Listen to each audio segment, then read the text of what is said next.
Black Star Network is here. Hold no punches! I'm real revolutionary right now. Black power. Support this man, Black Media. He makes sure that our stories are told.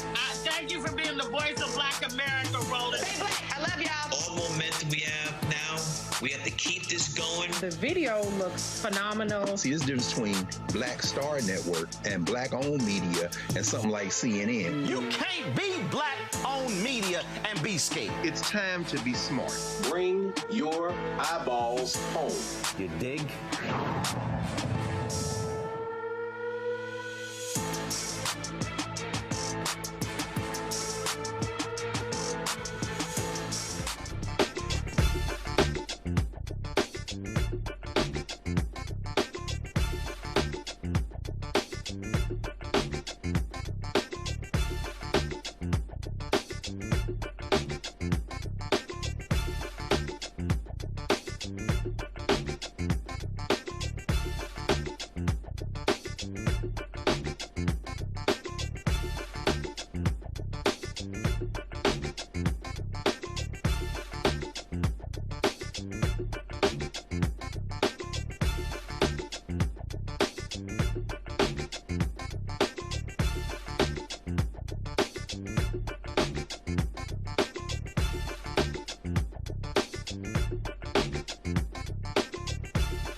Today is Tuesday, May 12, 2026, coming up on Roland Martin Unfiltered, streaming live on the Black Star Network. The extreme court, their conservative majority, has cleared the way for Alabama to revert to a congressional map that includes only one majority black district, eliminating the seat of Congressman Shomari Figures. He will join us on the show. In South Carolina, the Senate there, they actually blocked the gerrymandering. Even the Senate Majority Leader says, we've gerrymandered the state enough that protects the seat of Congressman Jim Clyburn. Virginia Representative Jen Kiggans, a white Republican facing backlash for agreeing with a conservative radio host who urged Democratic Leader Hakeem Jeffries to get his, quote, cotton-picking hands off Virginia. Now she's like, I didn't know what I was doing. We'll also examine the historical reasons the black unemployment rate has consistently been higher than the overall unemployment rate, even during periods of economic growth. The competency of Donald Trump, the twice impeached, criminally convicted felon-in-chief, is being questioned once more. He recently called a black reporter an offensive name, fell asleep during an Oval Office event, and now he's mad at everybody else. In tonight's Shop Black Star Network segment, we'll feature a kid's skincare line that offers natural, safe products for melanin-rich skin. Folks, it is time to bring the funk on Roland Martin Unfiltered on the Black Star Network. Let's go. He's got it. Whatever the miss, he's on it. Whatever it is, he's got the scoop, the fact, the find. And when it breaks, he's right on time and it's rolling. Best believe he's knowing. Putting it down from sports to news to politics. With entertainment just for kicks, he's rolling. It's on go, y'all. It's Roland Martin, rolling with Roland now. He's funky, he's fresh, he's real, the best, you know he's Roland Martin now.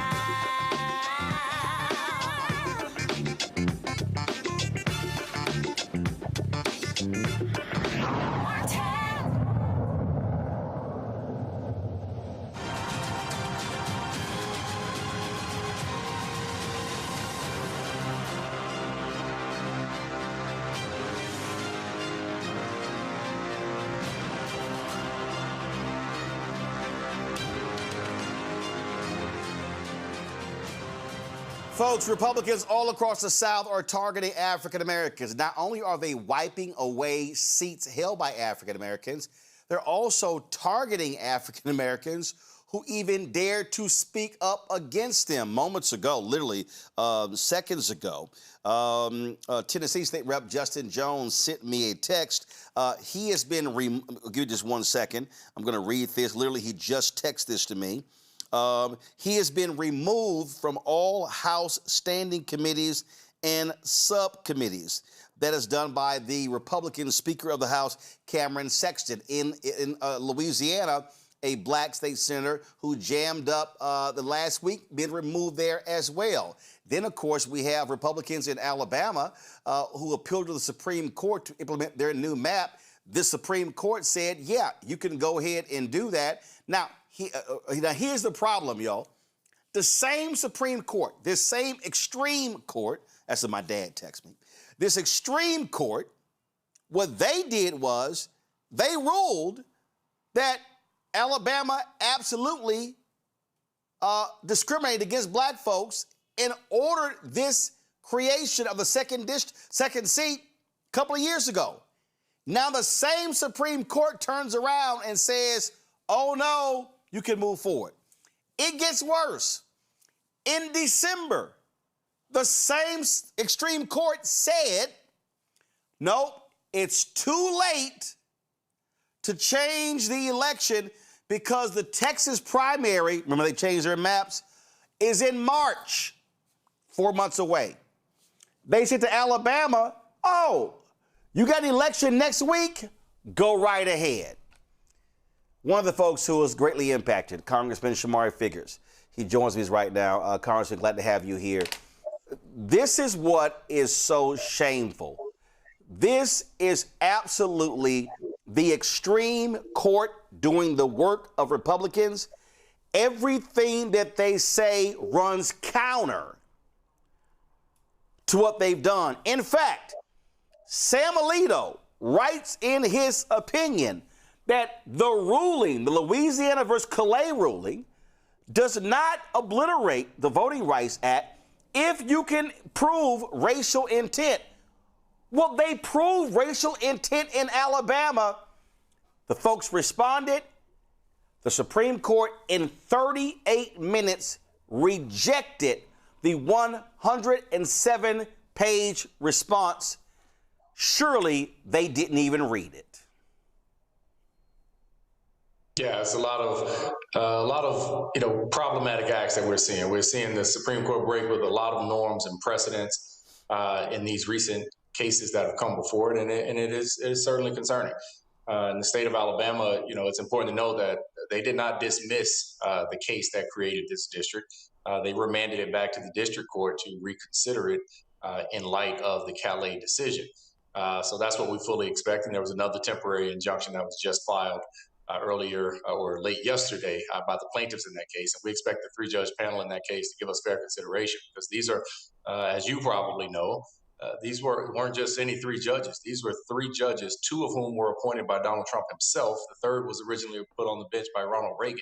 They unanimously found that the state of Alabama had engaged in intentional discrimination against black voters and how they treat congressional maps. So a lot, has to be, read into the fact of who these judges are and what they found. I mean, and again, you sit here and go, wait a minute, hold up. How does the same extreme court agree with the lower court that Alabama racially discriminated? They agreed.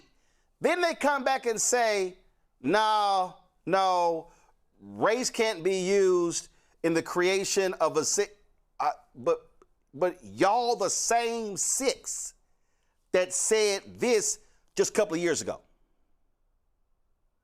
Yeah, look, it's tough to reconcile the two decisions. It's also important to note that in the Louisiana decision, in that Calais decision, the last paragraph, or the last full paragraph of that decision, Justice Alito explicitly says, this case does not overturn the Alabama case, because in that case, the state of Alabama did not even attempt to defend its maps as being a political gerrymander. So they didn't even make the argument that was successful in the Calais case, and the Supreme Court acknowledged that the state of Alabama did not make that argument. Yet nevertheless, they were given the benefit as if they had made that argument yesterday when the Supreme Court agreed to lift the injunction. But again, case is not over. It is far from over. It was sent back to the same three judges that made the original finding, not just a Section 2 finding. They also found a violation of equal protection. So we fully expect the court to once again review the evidence, the same evidence, it has not changed. Review the arguments and come back with a similar decision that they did in the beginning. So what you're saying is that they referred it back. So the same court could say, we got it right the first time. Here you go. Absolutely, because in the Louisiana decision, essentially what the Supreme Court did was they changed the test for what you must show in a Voting Rights Act. If there was any silver lining in that decision, it was the fact that they did not declare the Voting Rights Act unconstitutional. So it's still there for courts and lower courts to still be able to interpret.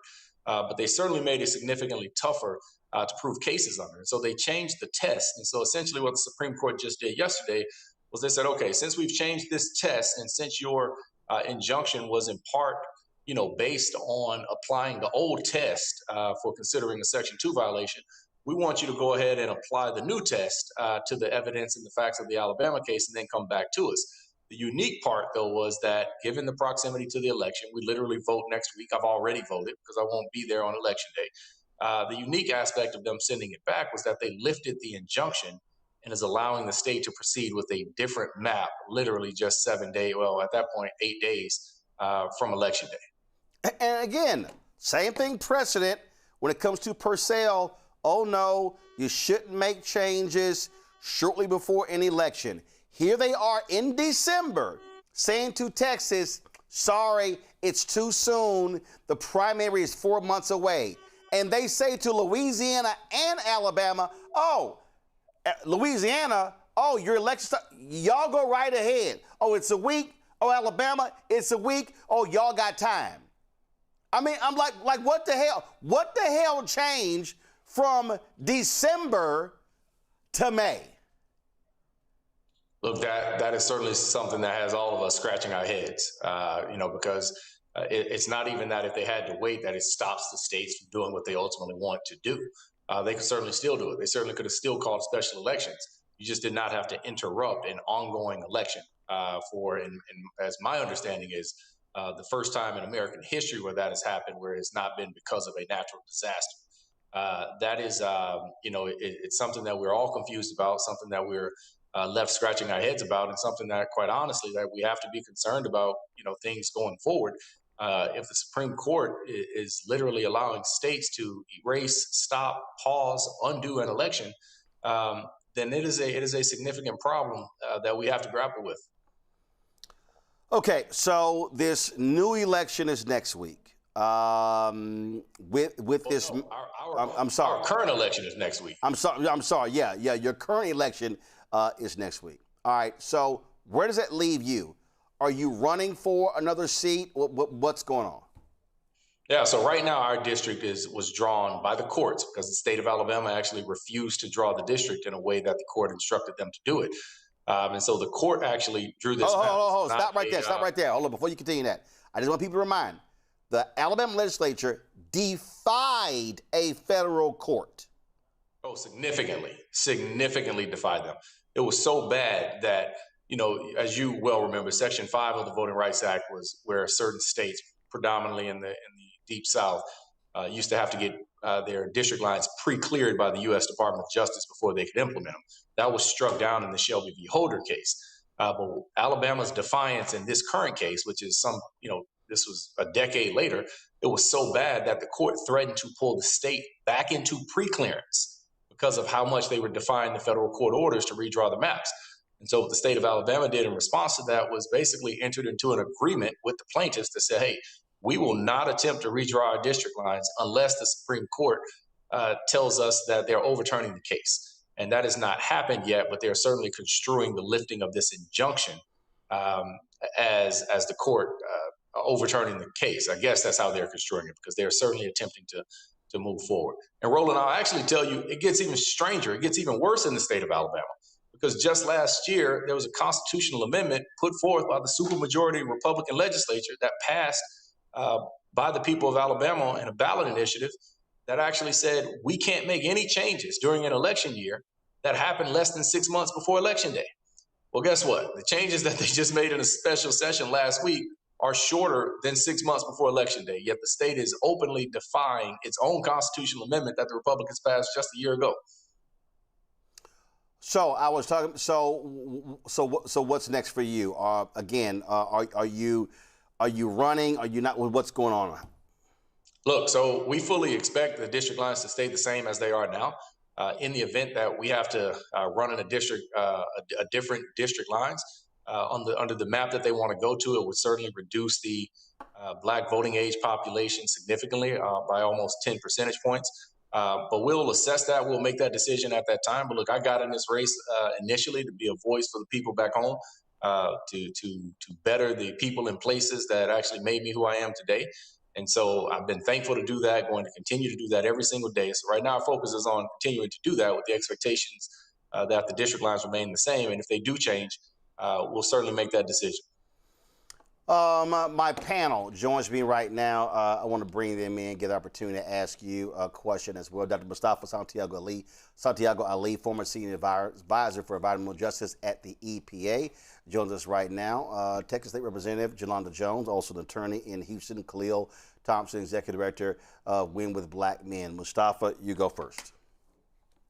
Yeah, well, it's good to see you. What is your message to the voters in your state? What would you like to see them do? Well, we have to stand up. It's not just a message to voters, it's also a message to elected officials. At the end of the day, what we are seeing, these efforts that we're seeing across the country, but particularly across the Deep South, they are rooted in an incredibly high level of confidence that Republicans have that Black people are not going to show up and vote. That is what is the root of all of this. The civil rights movement came with an insurance plan called the right to vote. It did not come with a supplemental insurance plan of how we push back against things like this if we choose not to exercise our right to vote. And so we have to get people out to the polls, bottom line, period. Whatever means it takes to do that, we have to do that. But as elected officials, we also have to give people a reason to go to the polls and to go to the polls consistently. We have to take government to them. We cannot sit back in these positions and just act as if we are, in a place where we no longer have a responsibility to make people understand how government is working for them, what we're working on, what we're doing, how we're benefiting their lives every single day, and how we're taking the fight, on behalf of those communities. And so it's a collective message, not just to voters to go out and vote, but to elected officials to, hey, make sure that you're representing people in a way that gives them faith and confidence in showing up to vote for you. Yolanda. So I have a question for you. I'm confused. So people are actually voting already, which you said. Is this redraw for the current election? And if so, if people are voting along the current lines, are their votes going to apply to some new lines that could come up later? I'm just confused. I'm so confused. So the problem is that we're all confused. This has been incredibly confusing. It has been incredibly just a lot of jumbled information, pieces of information. And I think the confusion is certainly part of the Republican effort here. But basically what is happening right now, we already have an election ongoing for the way my district is currently configured. That election is technically a week from today, on May the 19th. What happened actually earlier today, a few hours ago, was the governor went ahead and announced the new special election under the map that they want to go to, which is a map that they have presented to the court in 2023. She actually announced the date of that special election for, I believe, August 11th. Why you would announce that date a week before the current election date baffles me. I am confused by that as well. It is putting information out there that is certainly to keep some people from going to the polls, because they'll be like, oh, wait, I thought the election was canceled. I thought it was in August now. But nevertheless, that's where we are. In the meantime, litigation is proceeding. And so we could end up with another injunction. We could end up with another decision from the 3-judge panel, and possibly even another decision from the Supreme Court between now and then. So I'm still confused really quickly. So they're voting now for the current seat that you hold. So you win that, right? I'm just going to claim it. You win that. They literally can draw another district, and then is that new district going to replace you? Well, does that mean? Actually, here's the deal. So they've already drawn new maps. So the election next week, what's May 19th, right? Correct. So the election next week is the maps where you are the incumbent, Congresswoman Terry Sewell, you two African Americans. So that election is actually happening. Correct. Okay. So what the governor did today was she called a special election for August. So if they throw out, if they invalidate these current maps, then the new maps, which wipes out your district, that's going to be the August 11th. Correct. And so we had a special session in Alabama state legislature last week. Received a lot of attention, just given the pushback and activism we saw down there pushing against it. But in that special session, Republicans basically passed contingency legislation. They said, hey, if the court lifts the injunction and allows us to make changes to the map, then we will go with this map, which is the 2023 map, and we will hold, and the governor shall call a special election within so many days. And so that's what essentially has happened now. So we are running in one district right now for an election next week. And if Republicans have their way, literally the results of that election are meaningless, which is probably the most confusing part. It's like, why am I going to vote on May 19th for something that is completely meaningless? Right. Khalil, real quick, what's your question? Because Congress.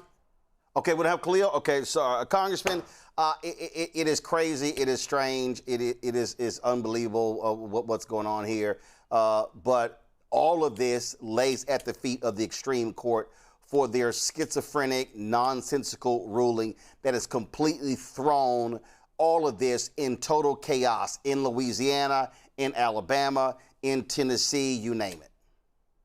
Yeah, and listen, this is unfortunate. And what I hope people really realize, all voters, but especially black voters, but this is not stopping with congressional districts. Yep. That decision in Louisiana is going to filter down to state representative seats, to state Senate seats, to state district court judge seats, circuit court judge seats, some Supreme Court seats, depending on how states run their election. Any partisan election that is done in districts is subject to this. And so, we're on the precipice of seeing the face of Black representation across America look significantly different if you take a snapshot today and you take a snapshot a year from now, 2 years from now, 3 years from now. It's going to be a lot fewer Black faces. Indeed. We will be in Montgomery, Alabama, doing the show Friday, but on Saturday, the kickoff of a national effort to register as many Black folks as possible will be taking place at the Montgomery Capitol, beginning at 1 p.m. Central, 2 p.m. Eastern on Saturday. All roads lead to the South, the National Day of Action for Voting Rights. And so we will be broadcasting that entire event there. Congressman Shomari Figures, look forward to seeing you there. Thank you, man. We'll see you there, man. All right, thanks a bunch. All right, folks, again, it is crazy. It is what they're doing. It makes no sense whatsoever. Again, so now let's talk about what also has happened today. In Missouri, the Missouri Supreme Court issued their ruling where they have affirmed the Republicans wiping out the congressional seat of Congressman Emanuel Cleaver, the former mayor of Kansas City. He represented that city. What they did was they actually passed their maps wiping out that particular seat. And they went in the court, the Missouri Supreme Court went ahead. So Missouri now is going to have 7 Republicans, 1 Democrat. They left intact the seat of Congressman Wesley Bell in St. Louis, but they have wiped out the congressional seat of Congressman Emanuel Cleaver. And so the court upholds that particular change. This is the point I keep making, Jolanda, that Supreme Court races matter. That's why you got 2 folks who are running, frankly, being supported by Democrats in Georgia for the Supreme Court there. That election is taking place May 19th. Folk need to be voting them into office. We saw what happened in Wisconsin. Democrats now have a 5-2 majority of the Wisconsin Supreme Court. In North Carolina, Republicans definitely want to take out a sister, Anita Earl. She's the only African American on one of only 2 Democrats on the North Carolina Supreme Court. They're trying to hold that seat. 3 of those Republican seats are up in 2028. Democrats could get back control of the Supreme Court. And so, again, when you have issues, obviously federal is one thing, but control of state Supreme Courts is critical. And here you have the Missouri Supreme Court affirming the decision to wipe out the congressional seat of Black Caucus member Emanuel Cleaver. Yeah, it is terrifying because most people roll in, they can't connect the dots. They don't see why it matters. They think the political process doesn't work for them, and so they don't vote, which is why I'm so thankful that you're talking about this, because it can get worse. It absolutely can get worse. But the Supreme Court, or as you call them, the extreme court, and I'll say the extreme right court, consistently flip-flops on issues to the extent if the Republicans want something and Trump wants something, then it's okay. And they figure out how to perform intellectual gymnastics to get there. And if it helps Black people, then they find out a way to affirm that law. That's what happened with us in Texas. That's why when we left, I said I wasn't coming back until December 8th, which was the last day to file for Congress. But what's happening in Alabama, what's happening in Missouri is a direct attack on Black people. And so what I want to hear people say, and you say it, is that these attacks are on Black people. They're not doing this same thing to other people of color. They're just doing it to us because they know that we as Black people are the heads of the snake that strangle white supremacy and the Confederacy, that squeezes the life out of it and lifts humanity. And people just are not having our back like that. Everyone should be up in arms that they're wiping out Black representation, including progressive whites. And I know people don't want to hear that, but I want to hear progressive whites as upset about what they're doing to the Black congressional members, CBC members who have seniority, and what they're doing at levels under that, like at the state and the county and the city, because it is anti-Black, It is anti, U.S. Constitution with its amendments.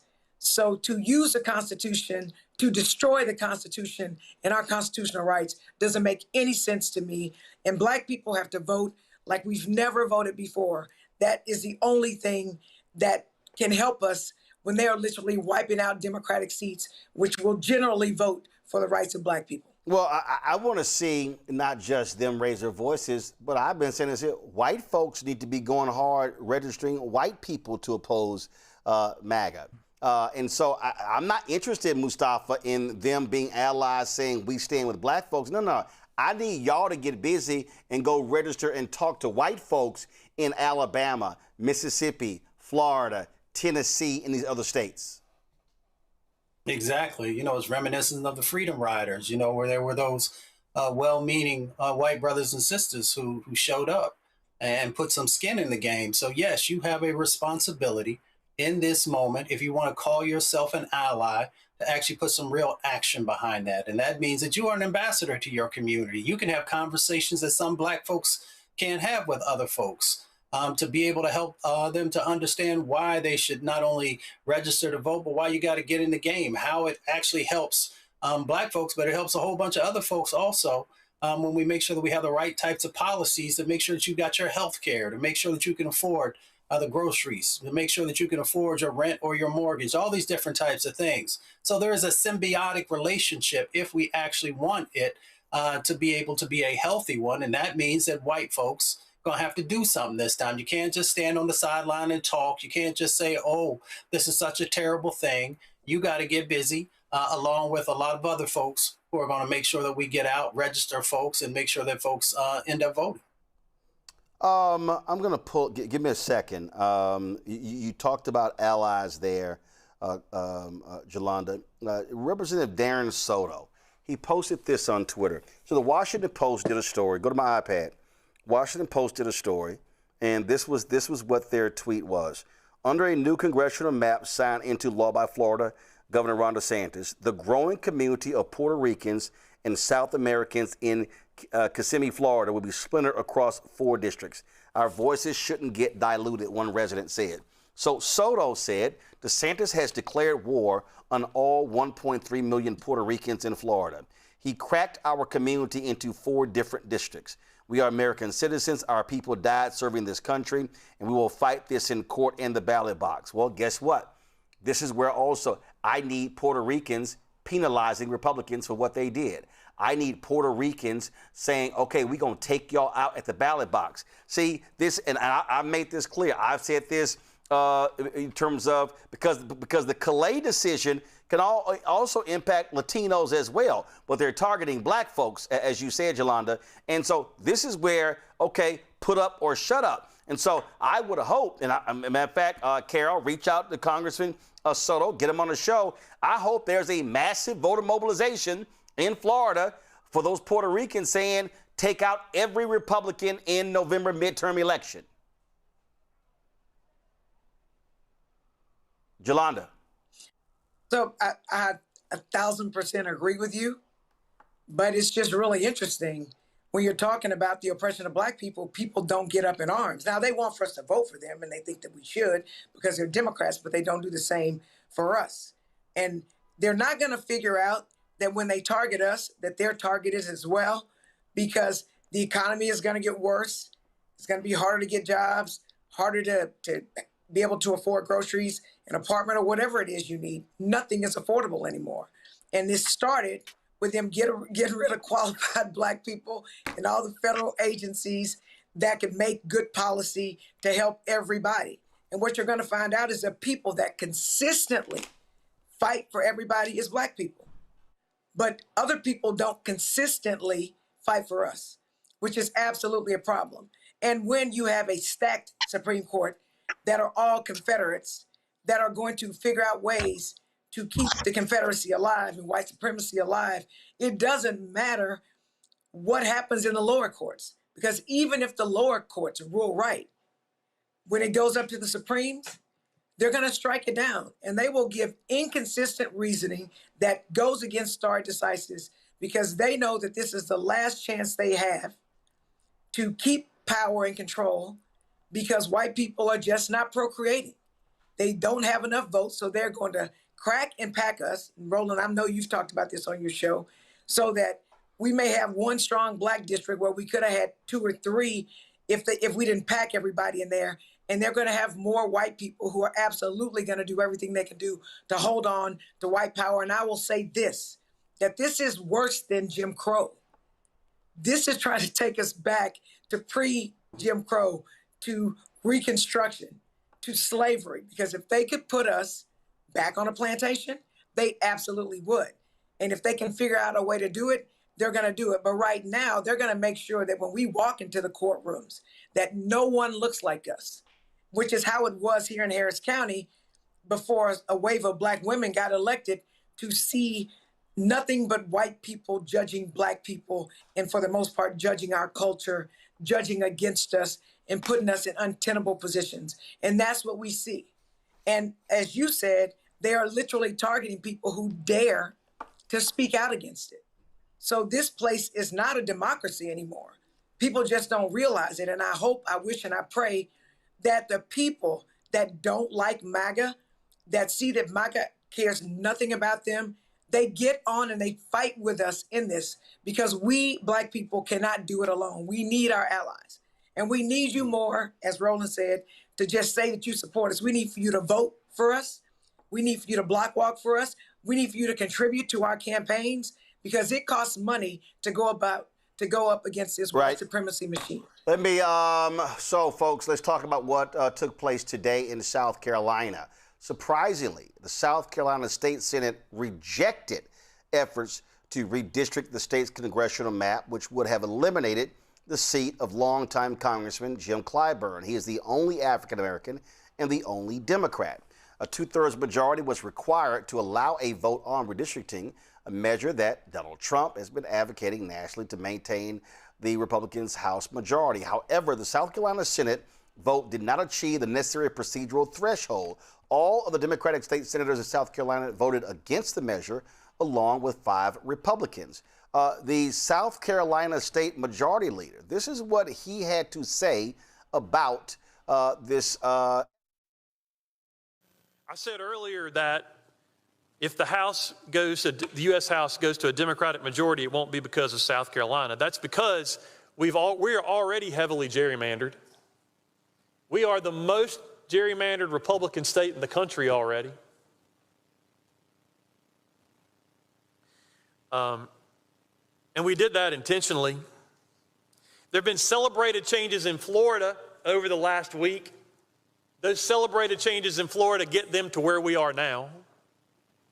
Yesterday, the U.S. Supreme Court allowed Alabama to use a map that it had passed but had previously been stopped by the courts. Yesterday, they allowed Alabama to use this map that they passed before. Alabama also has 7 congressional districts. That map would allow Alabama to use a 6-1 map. Right? The U.S. Supreme Court decision yesterday allowed Alabama to do what we have already done.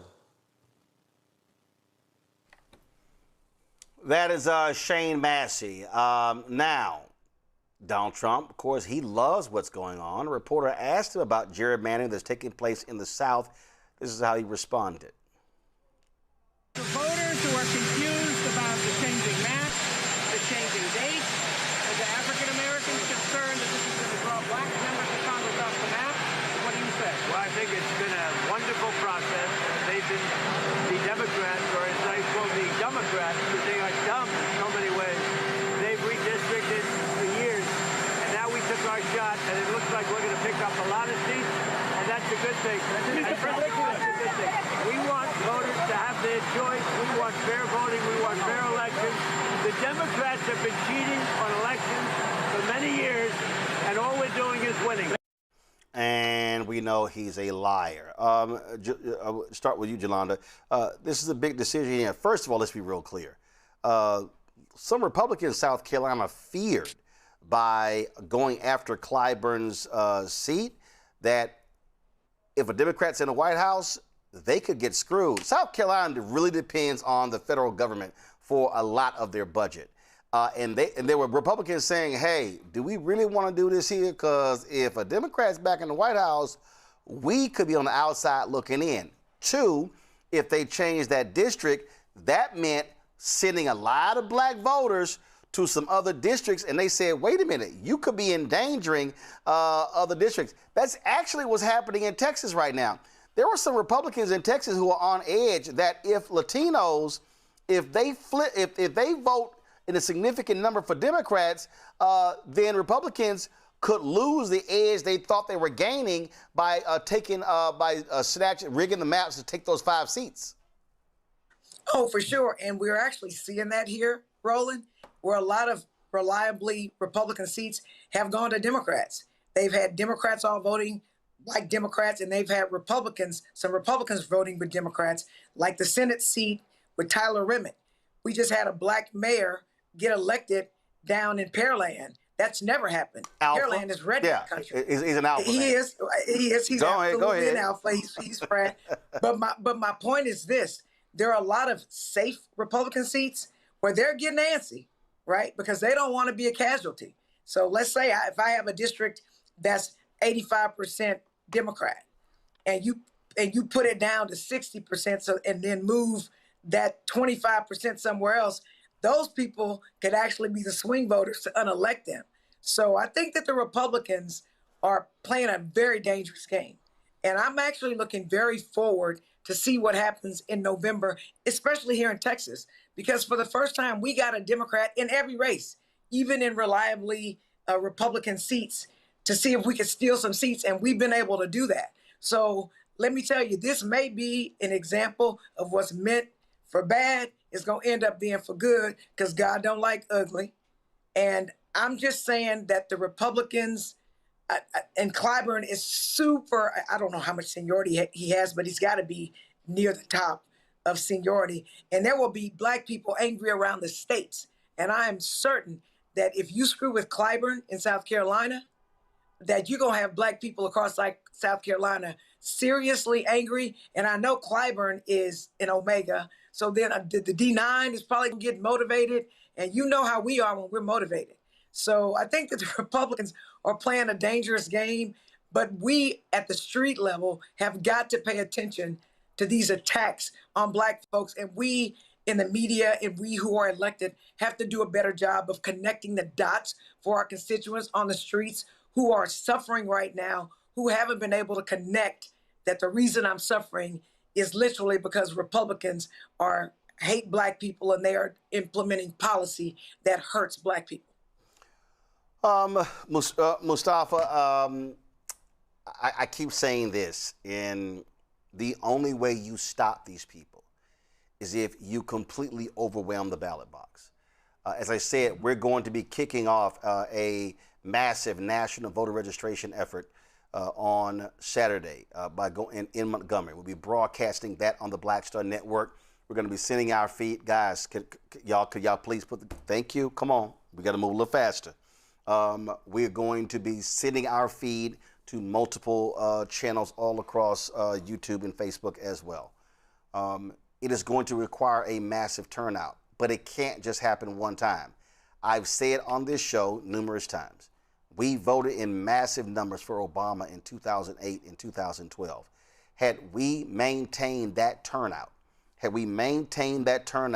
in 2006, in 2010 midterm elections, 2014 midterm elections, 2018 midterm, 2016 presidential election, 2018, 2020, 2022, 2024, then we wouldn't be sitting here having this conversation. Now, I know somebody's listening and they're saying, well, Roland, it's not all on black people. Guess what? I ain't talking to white people. Now, there's some white people who watch this show, and I appreciate it. There's some Latinos who watch this show. But I'm largely talking to black people. And what I'm saying to black people, all we can do is what we can do. We can't control what they do. But what I do know is that when our turnout drops the way it did, when we don't show up, when we don't push the same numbers. I mean, the stats are the stats. Go to my iPad.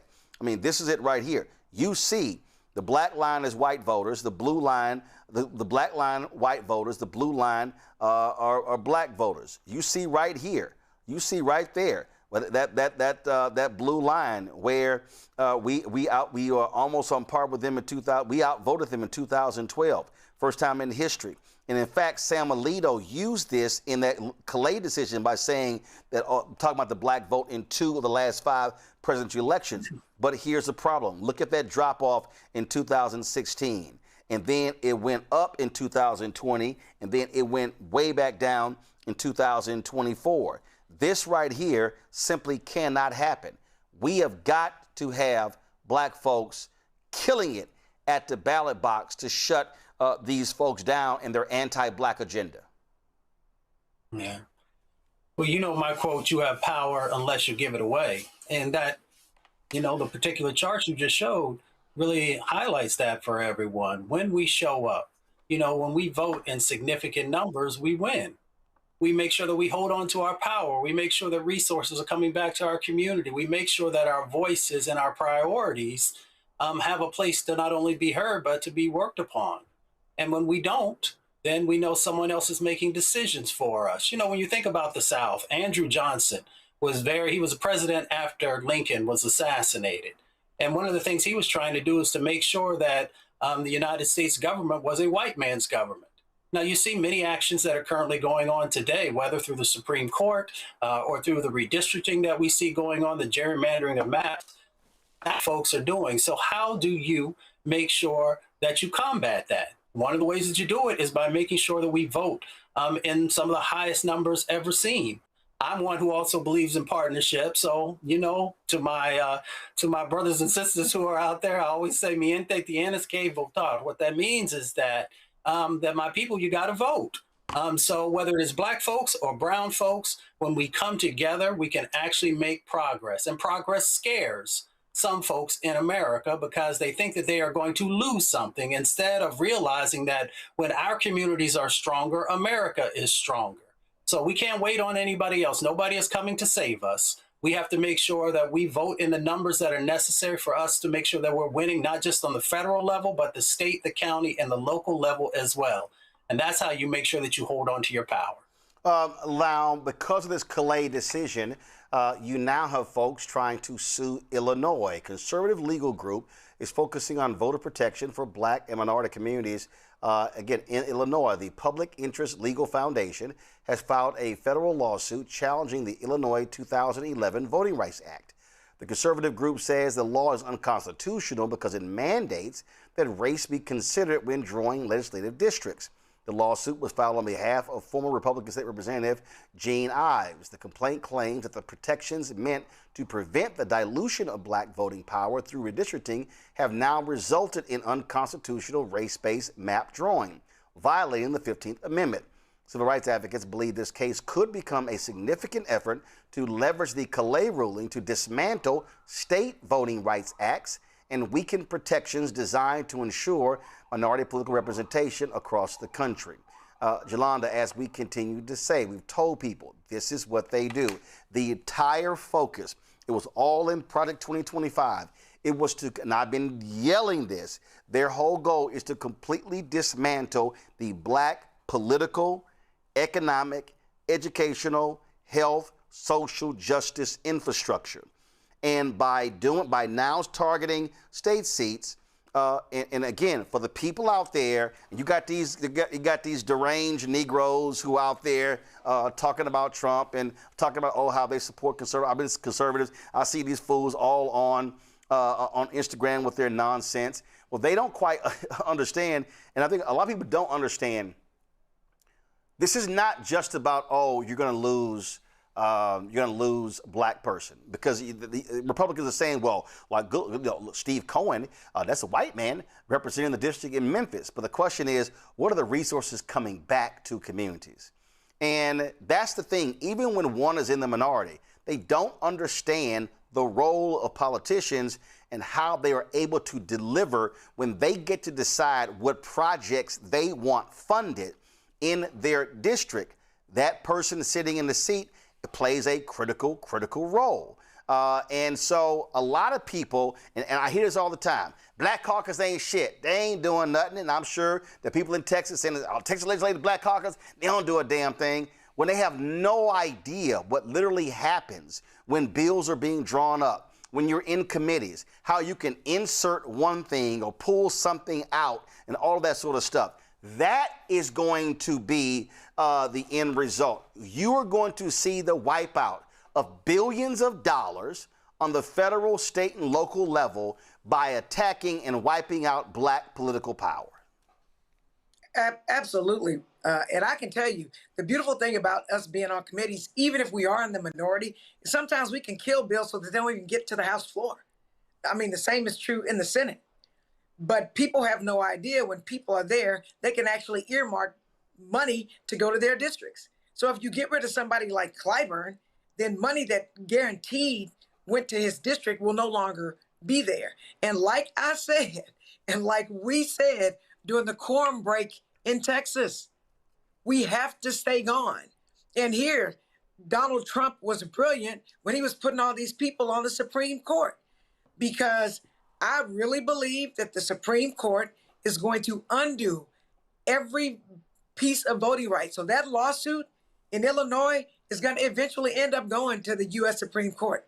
And the Supreme Court is going to validate states' rights to control themselves with that case, because the Republicans have been brilliant in filing a little old lawsuit that nobody's paying attention to, and then it gets appealed until it gets to the Supreme Court. The same thing happened in Texas. If you will recall, that 3-judge panel said this map is okay, right?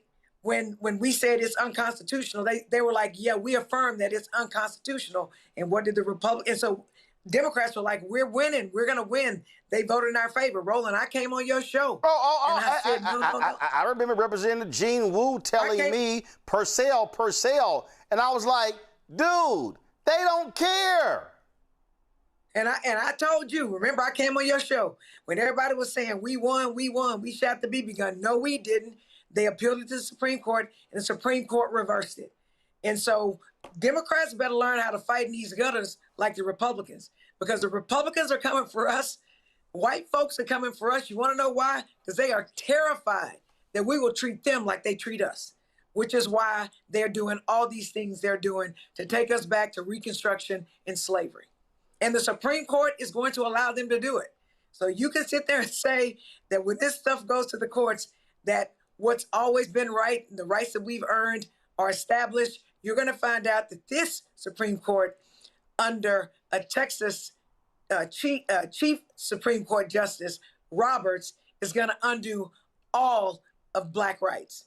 And the only way for us to stop it is to us to vote like we've never voted before. And I'm saying, like with you, Roland, black folks, if you expecting white folks and Hispanic folks and other folks to come save us, they're not going to do it. We literally have got to save ourselves. And if you go back and look at that graph that Roland put up a little while ago, you'll see when we vote in large numbers, we control elections. When we don't vote, we're at the hands of everybody else. So I bet you we better carry that damn ball.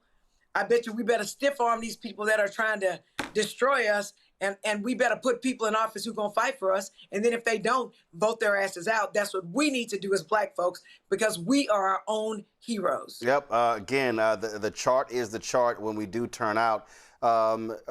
Mustafa, Jolanda made a point as it related to how they do this in terms of these cases. It's a perfect example. This came out yesterday. This was a tweet, and I have been telling people for months about this. Supreme Court has scheduled the three cases raising the question of whether the Voting Rights Act can be enforced by individual voters as opposed to just DOJ for conference this Thursday, May 14th. The three cases are Turtle Mountain, where Native voters are seeking to reverse the Eighth Circuit ruling that the VRA does not provide a private right of action, the Mississippi NAACP case challenging legislative maps, plus the Milligan case from Alabama. Okay, so now, Mustafa, the reason it's important, because the lawsuit was filed in Arkansas. And the lawsuit said only the Department of Justice can file Voting Rights Act lawsuits. Now, for somebody who's listening, they may say, Okay, what's the big deal?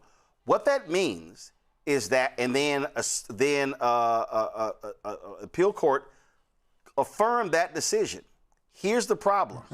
What they're suggesting is that the NAACP Legal Defense Fund, Lawyers Committee for Civil Rights Under Law, Transformative Justice Coalition, ACLU, any group out there, that they would not be able to file a lawsuit, a voting rights lawsuit, if the Supreme Court agrees with these right-wingers, that only the Department of Justice could file a Voting Rights Act case. Well, guess what? If Republicans control the White House, they control the Department of Justice. And so as long as there is a Republican president, and if they are as hardcore, and they will be, as the twice impeached, criminally convicted con man in chief, Donald Trump, if they're as hardcore as him, that means for those 4 years, you are not going to see any Voting Rights Act lawsuits filed if the Supreme Court agrees with this. And this is what their goal is, as Jelana said it. File that one suit, file it with a conservative federal judge, get their ruling, go to a conservative appeals court, and run that sucker through, hoping the extreme court, the United States Extreme Court, will agree with them. That's what this goal is. Yeah, it's about the erasure of power, right? That folks understand the game, and we've got to make sure that enough of our folks understand that what this is really about is about taking away those organizations who represent our communities, who care about our communities, who've been fighting for our communities, and making sure they no longer have power and no longer are a part of the process. And then, of course, the Department of Justice. If we look at the Department of Justice right now, they have no interest whatsoever in doing anything that supports the upliftment of our communities or even the protection of our communities. And we have to understand that. And again, that goes back to why we got to vote. We got to make sure that we have a Department of Justice that does, but we also got to make sure that we've got judges. So we just talked about, how these types of things move through the courts. You have the ability through your vote and who gets elected to make sure that there are judges sitting on these courts that will be fair. That's the only thing Black folks have ever asked for, is for folks to be fair and to actually make sure that we're also healing the injustices that have happened inside of our communities. So that's why, one, we've got to make sure that our IQ is up on these particular sets of opportunities that are out there that can be devastating if they go in the wrong direction. And we also got to understand how to leverage our power by making sure we've got the right folks that sit in these seats and these judgeships. And also, of course, who's running the Department of Justice, and then ultimately who's running the White House. See, I need folk, actually, you know what? I need folk to understand that this is why we don't expend any energy on irrelevant shit. Now, let me explain what I mean. A lot of folk have hit me and been talking today. Man, you gonna talk about the Kevin Hart roast on Netflix? Man, did you hear the jokes about George Floyd? Yeah, I heard it. Am I going to sit here and talk about it? No. Now listen, if other shows want to do that, go right ahead. But see, this right here, that people even asking me that, is people even asking me that is why I'm like, nah, I can't, we ain't going there. And I can't talk about that because there's so many things that are going on that are serious. There's so many things that we are having to deal with. There's so many things that we are having to confront that are so serious, that are so major, that there's no time for this silliness. There's no time to be fixated with entertainment. Y'all, what we are talking about literally is the future of Black America. And what I tried to warn people of this in my book, White Fear. Y'all, I was talking about 2009. Do y'all understand? This is after Obama got inaugurated. I'm waiting to go on CNN. And I'm standing there with John Avlon, who's now in Congress. And I said, John, we're living in the beginning stages of white minority resistance. It's like, what are we talking about? I said, John, white folks cannot handle America becoming a nation majority people of color. He said, well, white people make up majority of this country. I said, yeah, John, but they are moving and operating as if they are in the minority right now. Y'all, that's 2009.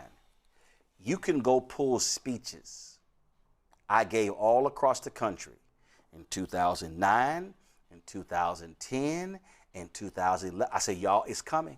I said, y'all prepare. It's coming. It's coming. This war is, I said, y'all, this is about to be, I'm telling you, you can pull the speeches. Dropped this book in September 2022. Tried to warn people. Bunch of TV anchors, all kind of networks, wouldn't have me on their shows. I kept telling them, y'all, this is real. Folks didn't believe me. So this is why I can't waste any energy. None, zero, zilch on insignificant things. I can't.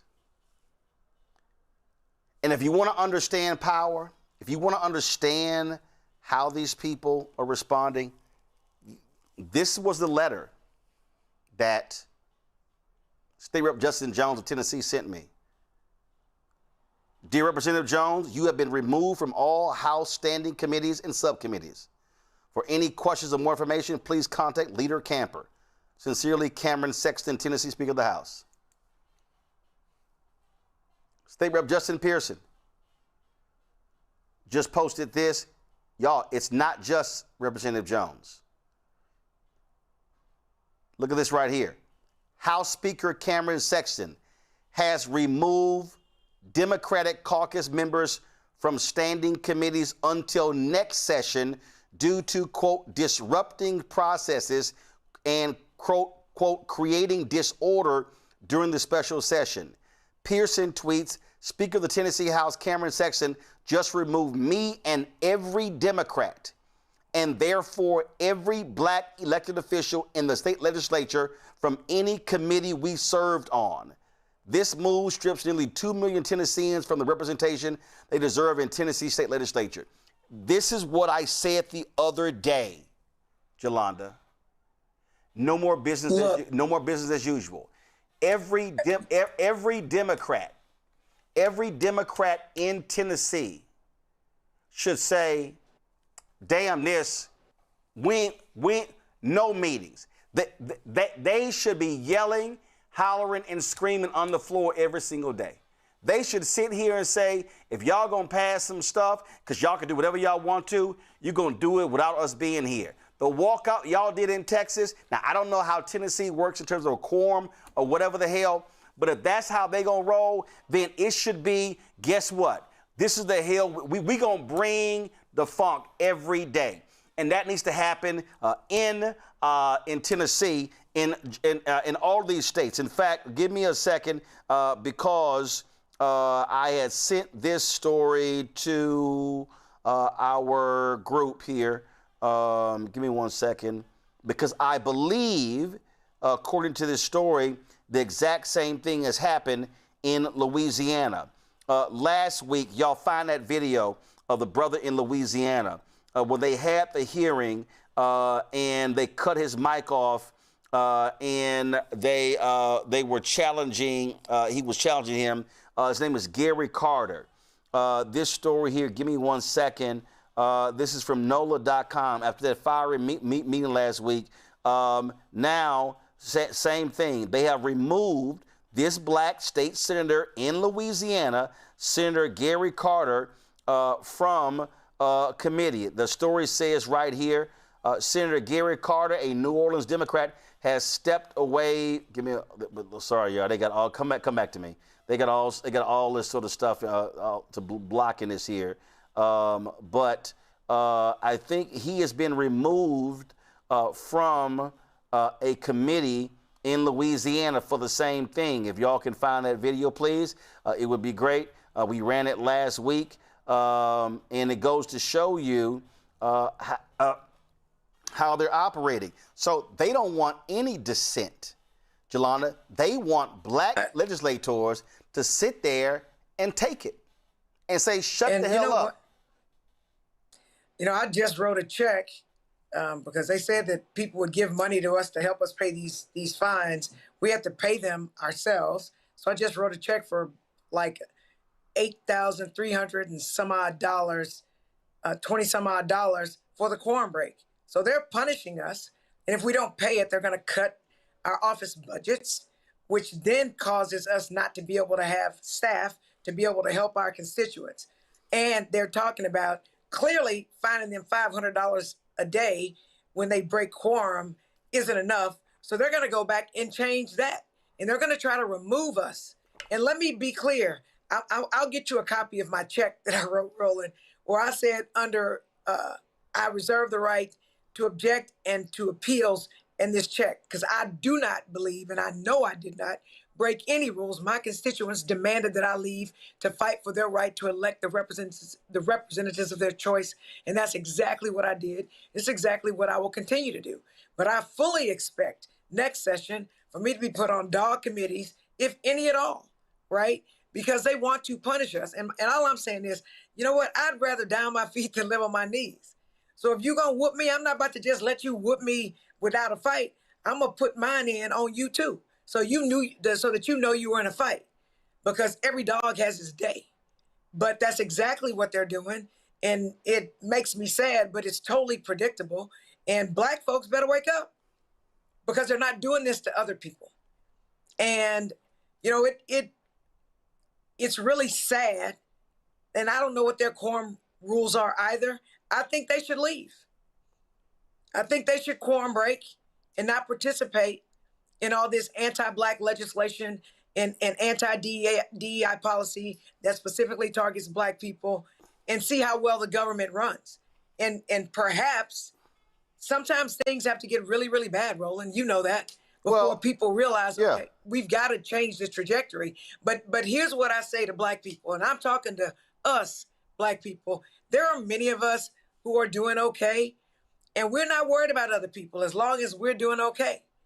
Well, it's going to be really difficult for you when everybody but you is doing really poorly. So at some point, black people are going to have the mindset that we had during segregation, when we knew we were all we had. I'm going to say that one more again because it's worth repeating. When we knew we were all we had. Because right now we have too many people that are comfortable.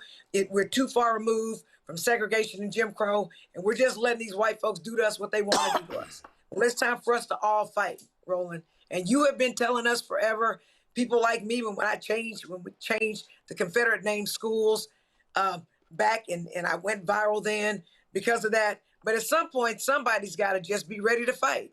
We too comfortable, Roland. Black people are too comfortable, or those of us that have power are too comfortable, because those of us that are struggling are struggling. And that's really what our focus is on, is how to pay our bills, feed our families, have a place to stay. This is no time to wave the white flag. This is what the NOLA story says. It says Louisiana State Senator Gary Carter Jr., a Democrat, is stepping away from the committee that handles redistricting matters after a contentious public hearing Friday. He, quote, for the betterment of the committee and in order to help restore the decorum and focus that this moment demands, I've taken a voluntary leave of absence from the Senate Government and Affairs Committee. Now is the time for clarity and purpose. We cannot afford distractions when the stakes are this high for our democracy, our representation, and the people we serve. Carter said his voice in this process will remain strong, steady, and unwavering. This is the incident that sparked all this. My suggestion to you, to the courts, to review your body of work. The court said, look at the totality of the circumstances. So let's look at the totality of your work. Your work has eliminated the elected seat of an African American in the city of New Orleans. Your work has eliminated the political power of numerous elected officials in the city of New Orleans. And so, as the courts review it, I asked them to review your work. I'm not trying to make suggestions about your court, but I will talk about your work. I'm not trying to make suggestions about your court. I will talk about your work. You're not going to go ahead and take a recess. I don't want a recess. I already took a recess. I'm the chairman of this. You are no different than the senator than I am. I'm the chairman of this committee. And you are no different than this. Put my microphone back on. My microphone. He's suggesting he's not racist. I said we take a look at his work. Yeah. Okay, keep speaking. Yeah. You're out of line. You're out of line.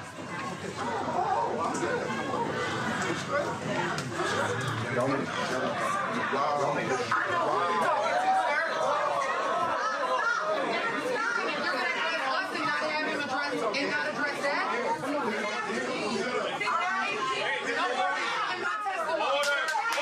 Wait. Sit down now. She disturbed the order. He came to us. I didn't see it. I'm just trying to have this order. As the chairman, I'm just trying to have order. You understand? We understand. We will have a decorum. He told us to shut up, Chairman. Okay, you understand this. We will have order.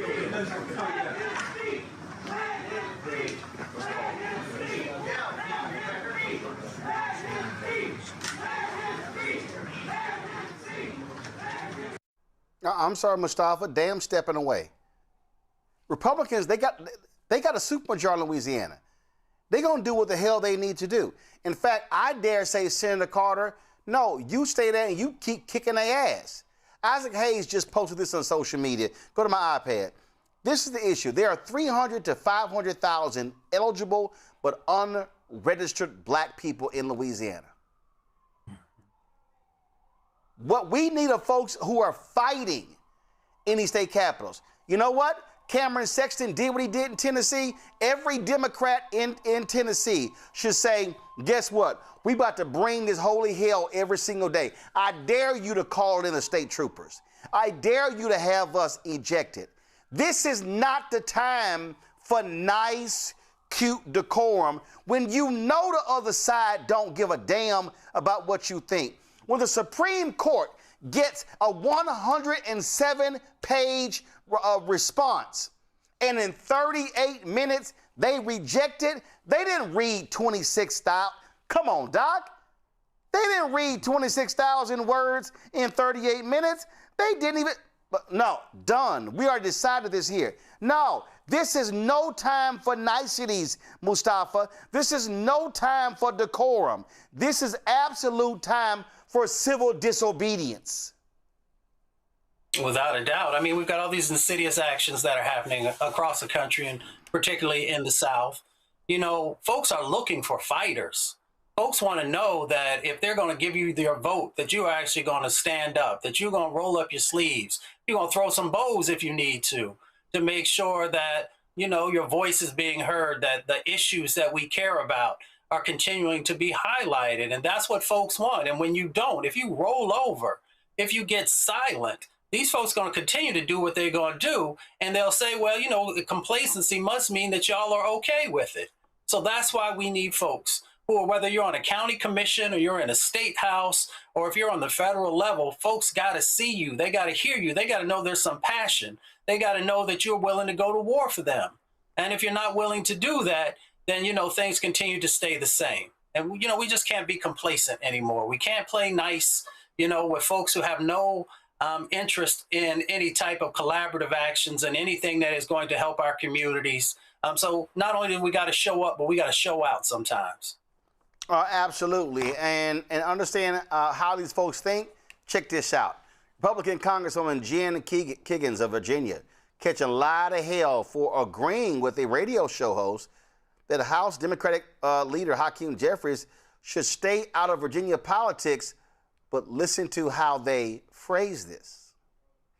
If Hakeem Jeffries wants to be involved in Virginia politics, then I suggest he does what a bunch of New Yorkers are doing. Leave New York, move down here to Virginia, run for office down here. You can represent us. If not, get your cotton-picking hands off of Virginia. That's right. Ditto. Yes to that. Kiggans, a second-term lawmaker representing Virginia's southeastern corner, participated in an interview with Rich Herrera, a conservative radio host on WRVA in Richmond, to discuss Virginia's recent redistricting saga. Well, ain't that something? Now, Christy Stevenson, a spokesperson for Jeffries, said the comments are part of a larger trend among Republicans to turn back the clock on civil rights. Jeffries' office released this statement: extremists who endorse disgusting, vile, and racist language are pathetic. Jen Kiggans has no interest in our nation's progress toward a multiracial democracy and apparently craves a return to the days of Jim Crow racial oppression in the South. That's why MAGA Republicans in legislatures and courts across America have launched a full-scale assault on black representation. Mustafa, they knew what they were saying when they said cotton-picking hands. Of course they did. You know, it's amazing how these folks try to pretend like they don't know, like they haven't even thought through some of these dog whistles that they continue to push forward. You know, they know what the triggers are. They know the history of the country. They know the history of their states. They know how they've tried to, dehumanize us. And they think that they can get away with it because they see at the top them using dog whistles, them using racial rhetoric, and they figure that they can do the same thing because there has not been any checks and balances in any significant way to the individuals who actually do it. A few years ago, when people did that, there was repercussions for their actions, but right now, they're continuing to push the envelope as far as they can. And they're just like, so what you gonna do about it? Now, we know there are some other groups in this country that if you say something derogatory, that there is a price to pay. We have to have that same mentality when someone does something to our community. When someone tries to degrade our community, then there has to be a price to pay. Well, we know exactly the game they're playing, Jolanda. We do, Roland, and here's what, when you from Third Ward, like I am, there's things you just learn from living in these streets. And you can't just roll over. If all you ever do is roll over, they will come for you all day, every day. And I hear far too many Democrats asking us, what are we going to do to work across party lines? The people across the lines don't want to work with us. The only person I can control is me.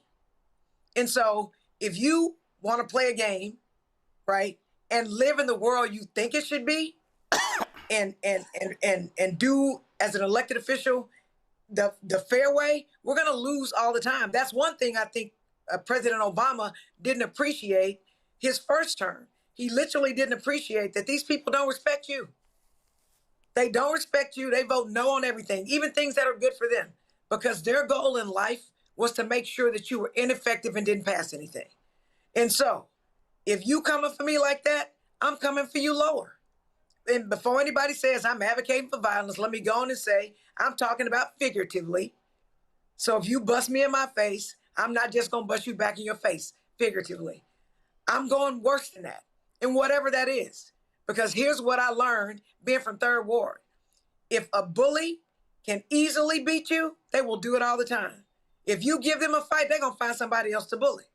And it's at this point, I think every Black elected official in whatever position they are in needs to bow up and fight the Republicans like we've never fought them before. So even if they win, there's a price to pay. So the next election, Black folks come out and we vote them out of office. Because unless and until there's punishment, there's consequences for what they do, they're going to keep doing it to us. And all this playing nice with my Republican colleagues, they literally in Texas will smile in your face, go out to eat with you, and literally vote legislation down that will help us, or enact legislation that will destroy us. This is literally a time in life. There's a fork in the road, people. There's a fork in the road where Black people are going to go back because they figure if they destroy us, everyone else will be destroyed because we are the leaders of the civil rights movement. We always have been. Even back when women were marching for voting rights, even though black women weren't getting voting rights, they voted to support white women. We always do that. At some point, I think black people, we need to worry about our damn selves, is what we need to do, and make people respect us, because if you allow yourself to be a rug, people will step on you. So it's time to fight. If we can't be angry, if we can't fight, if we can't disrupt meetings like the meeting that I just saw disrupted, then when can we do it? These decisions are literally leading to our death and to the death of our people. And there is no way on God's green earth I would have stepped aside because of that. I'd have been just as much of a fool as they are, probably more. I would try to make sure that they weren't able to conduct any business. Yep. But the only way for us to do that is to break a quorum so that they can't actually conduct any business. It has to be constant hell in their faces. All right, let me go to a quick break. We come back. Donald Trump attacks another black female reporter. I'll show you exactly what he did, and I got a response to it. You're watching Roland Martin Unfiltered on the Black Star Network. Support the work that we do. Join our Bring the Funk fan club. If you want to contribute, please do so via Cash App. Use a Stripe QR code. You see it right here on the screen. If you are listening, go to blackstarnetwork.com. Checks and money order. Make it payable to Roland Martin Unfiltered. P.O. Box 57196, Washington, D.C. 20037-0196.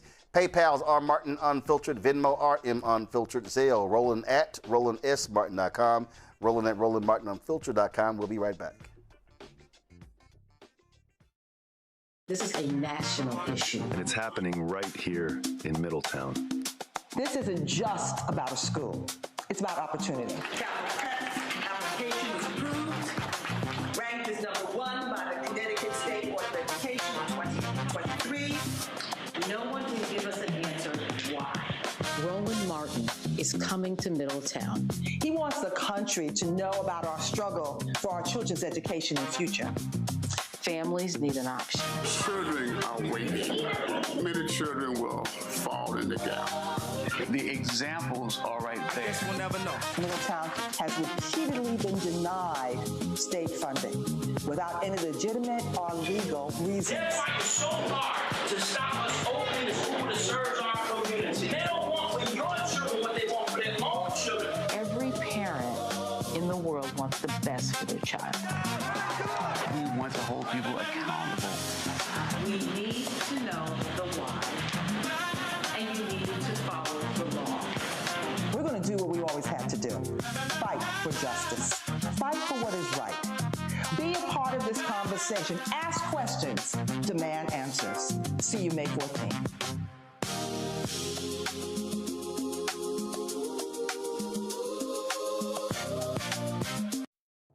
Hi, I'm Swing Cash, Basketball Hall of Famer, and you're watching Black Star Network.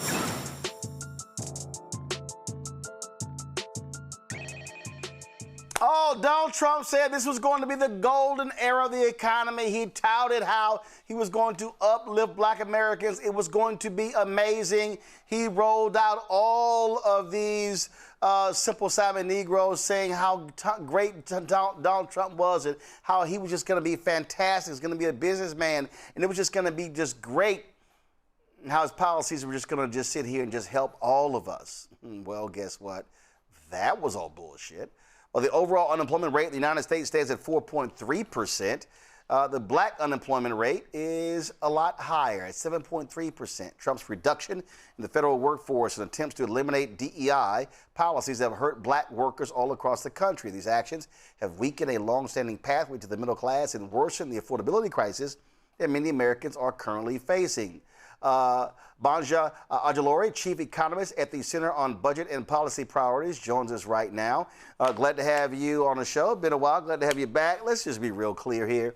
He was lying. He was questioned today by saying, oh, yeah, inflation has gone up to 3.8%. Oh, that was because we had it down here. Oh, it's the war. It's excuses. Okay, gas prices up. Now they're trying to sit here and figure out, man, let's get rid of the federal tax. They're trying everything. The reality is his tariff policy was idiotic.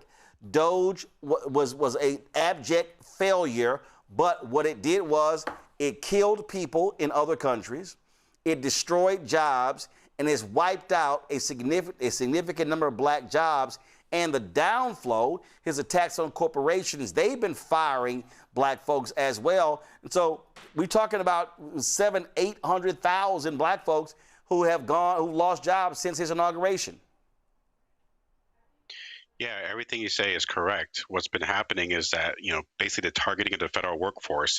And the thing we have to remember about the federal workforce is that was the place where Black people were able to experience social mobility, moving up to the middle class, upper class. You think about pensions, you think about healthcare, and now he's really targeted that.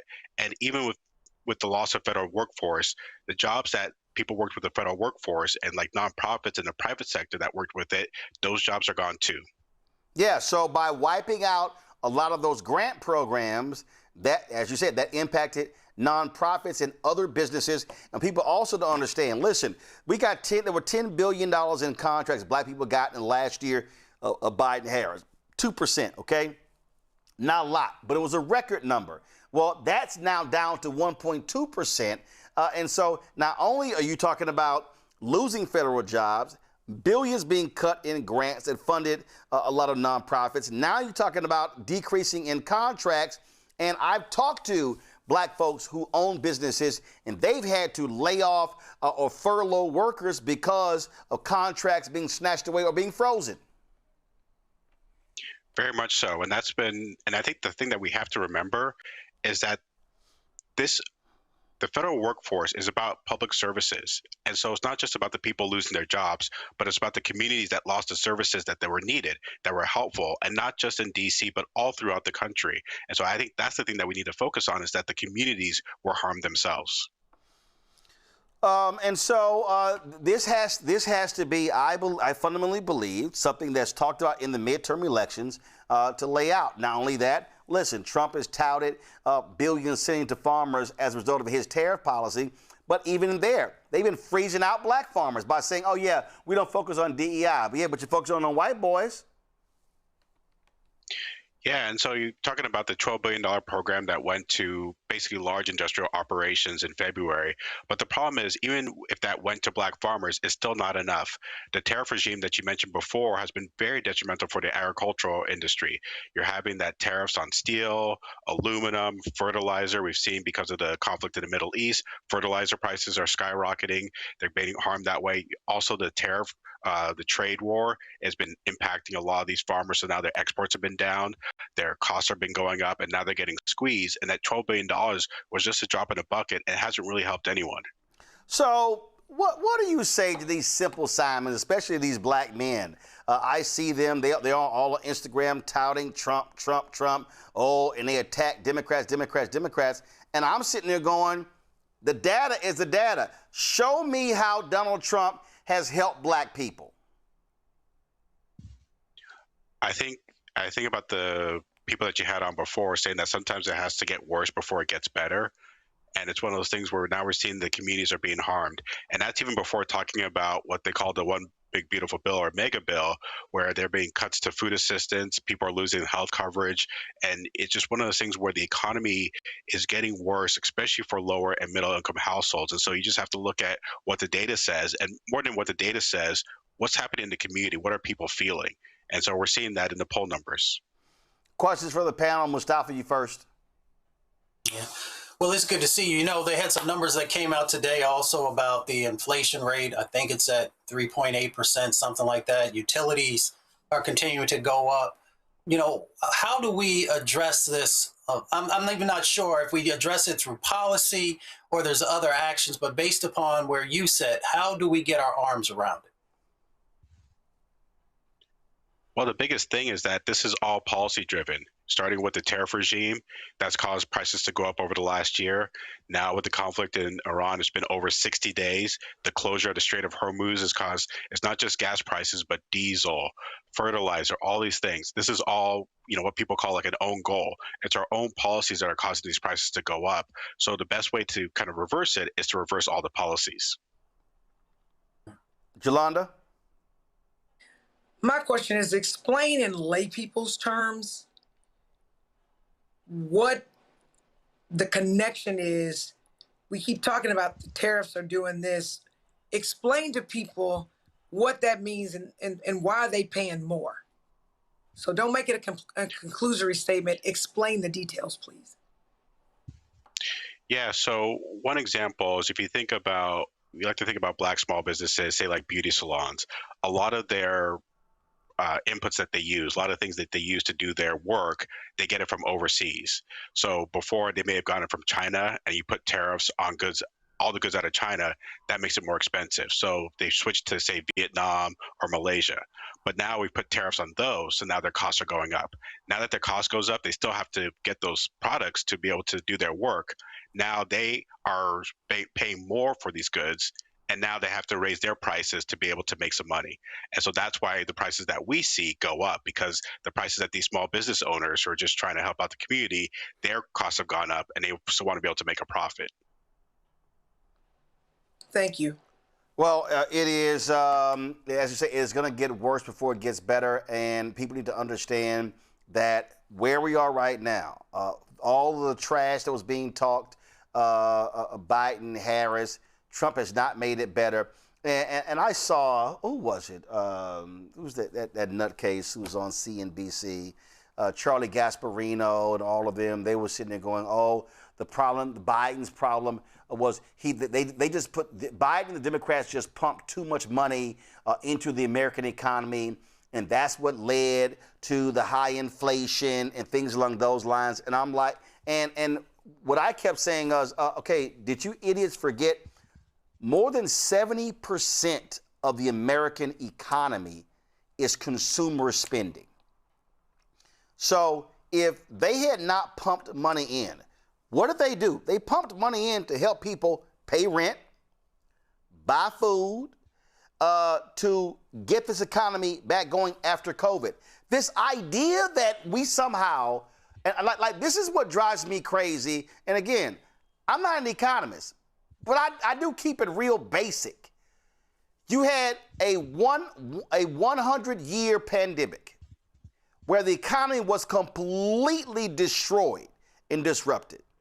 You had to get it back. So if 70% of American economy is spend, and people were not working, you had to pump money into the system to keep it going.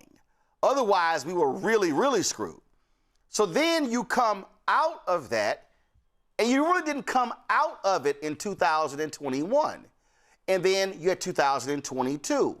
And so there's going to be a byproduct of that. But you also had companies that jacked up prices because they didn't make money in 2020 and 2021.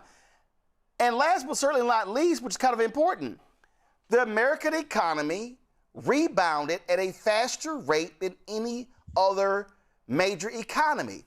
So I'm sitting there going, that's the proof in the pudding that what they did was what needed to be done. And I think that's the key point. When people complain about too much money was put in and that we didn't need it, what they're saying is that not everyone needed to recover. So if we go back to the Great Recession in 2009, we put some money, we put some money in, and the economy kind of recovered, but it was a slow recovery, and not everyone did well. But there's certain groups of people who did well. In the pandemic, and in the aftermath of that, the Biden administration said, we're going to make sure that everyone recovers, that we're going to have an inclusive recovery, and not everyone likes that. And so to your point, yes, it worked. It brought people back. It brought everyone back. A lot of communities were able to do better, but then not a lot of people want to see that. Because then when it happened in 2022, 2023, we had what's called a tight labor market. Wages at the low end of the distribution was going up. And so everyone was doing better. And so we had some inflation, but then they were starting to go down again. And then I think there's a lot of backlash to lower and middle income households doing better than they did in the aftermath of the Great Recession. Well, first of all, when I listen to people with money say that too much money was pumped into the system, oh yeah, you were doing fine. But there was a lot of people who were broke as hell. It needed to happen. And sure, nobody wanted to see inflation where it was, but when we were going through it, I was like, y'all, we just went through something major. And I think this was part of the problem This is part of the problem, I believe, with too many Americans, where you have this attitude of, oh, you should just snap back. Like, I'm sorry, like, what's the big deal? Why are we, it should just snap back. And there was going to be pain coming out of COVID. And it's no different than what took place, and I gotta remind people, 2008, when the economy crashed because of the housing market. 2009 was awful. Our economy did not recover until the second, we did not see signs of recovery until the second half of 2011.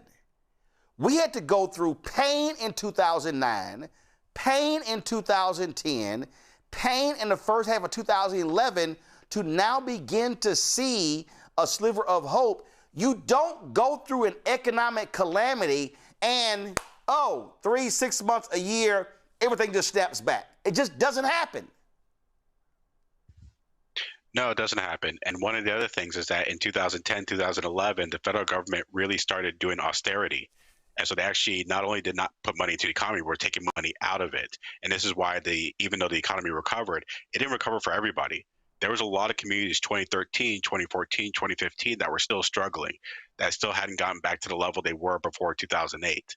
And so the Biden administration and policymakers in that administration recognized that and said, we're not going to go through that again. We're not going to have a long, dragged out recovery. We're going to do a quick one. And so if you look at the data, it bounced right back and it started doing really well. But even then, we still pulled back. There was, unemployment insurance that we did, child tax credit that was extended, but then those expired in 2022 and 2023. So even if you said we spent too much money, we still pulled back a bit. And it's one of those things where it's just, because everyone was doing well, I think there was some backlash from people who thought that we spent too much money because it was money spent on others. Well, and I'll be honest, that part of this is because the people who were driving that are the people on CNBC, on these networks, who are high-income earners, and they were the ones who were driving this conversation. I think that's exactly why you constantly saw those attacks on Biden, Harris as a result, because those are the folks who had the mouthpieces. And so there we go. Bonja, I appreciate it, man. Thanks a lot. Thank you for having me. All right, folks, quick break. Black Star Network headlines, and I got to talk about Donald Trump. Another attack on a black female reporter. You're watching Roland Martin Unfiltered on the Black Star Network. With medicine and science under attack, I want to keep you and your family informed and healthy. I'm Dr. Ebony Hilton, and I knew at the age of 8 that I wanted to be a doctor. So I studied hard and became the first African-American female anesthesiologist hired at the Medical University of South Carolina since its opening in 1824. And I always say I was made into a doctor, but I was born to be a mom. And as a new mom, wife, sister, daughter, and friend, I understand how frightening a medical crisis can be. I care for individuals on some of the worst days of their lives, and it's my mission to provide you with a safe space to gain clarity on issues affecting your mind, body, and soul. I recognize that there are health disparities, particularly as it pertains to race, and I want to help bridge the gap between you and your healthcare providers. Join me every Thursday for Second Opinion on the Black Star Network, where each week I'll invite experts from various medical fields to share the latest health news. We'll discuss topics such as the vaccine debate, mental and sexual health, medical bias, infertility, menopause, andropause, nutrition, and aging. Together with my medical colleagues, we aim to provide you with a second opinion. Don't miss it, Thursdays only on the Black Star Network. This is Bill Duke, and you're watching the Black Star Network.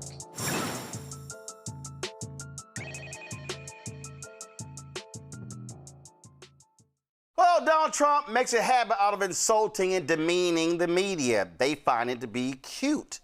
That's what he's always done. And of course, right-wing media sit here and laughs at it, knowing full well if President Biden or Obama had treated the media, treated right-wing media or anybody like Donald Trump has, they would be up in arms. Well, last week, Donald Trump was questioned by ABC correspondent Rachel Scott, and this is how he responded.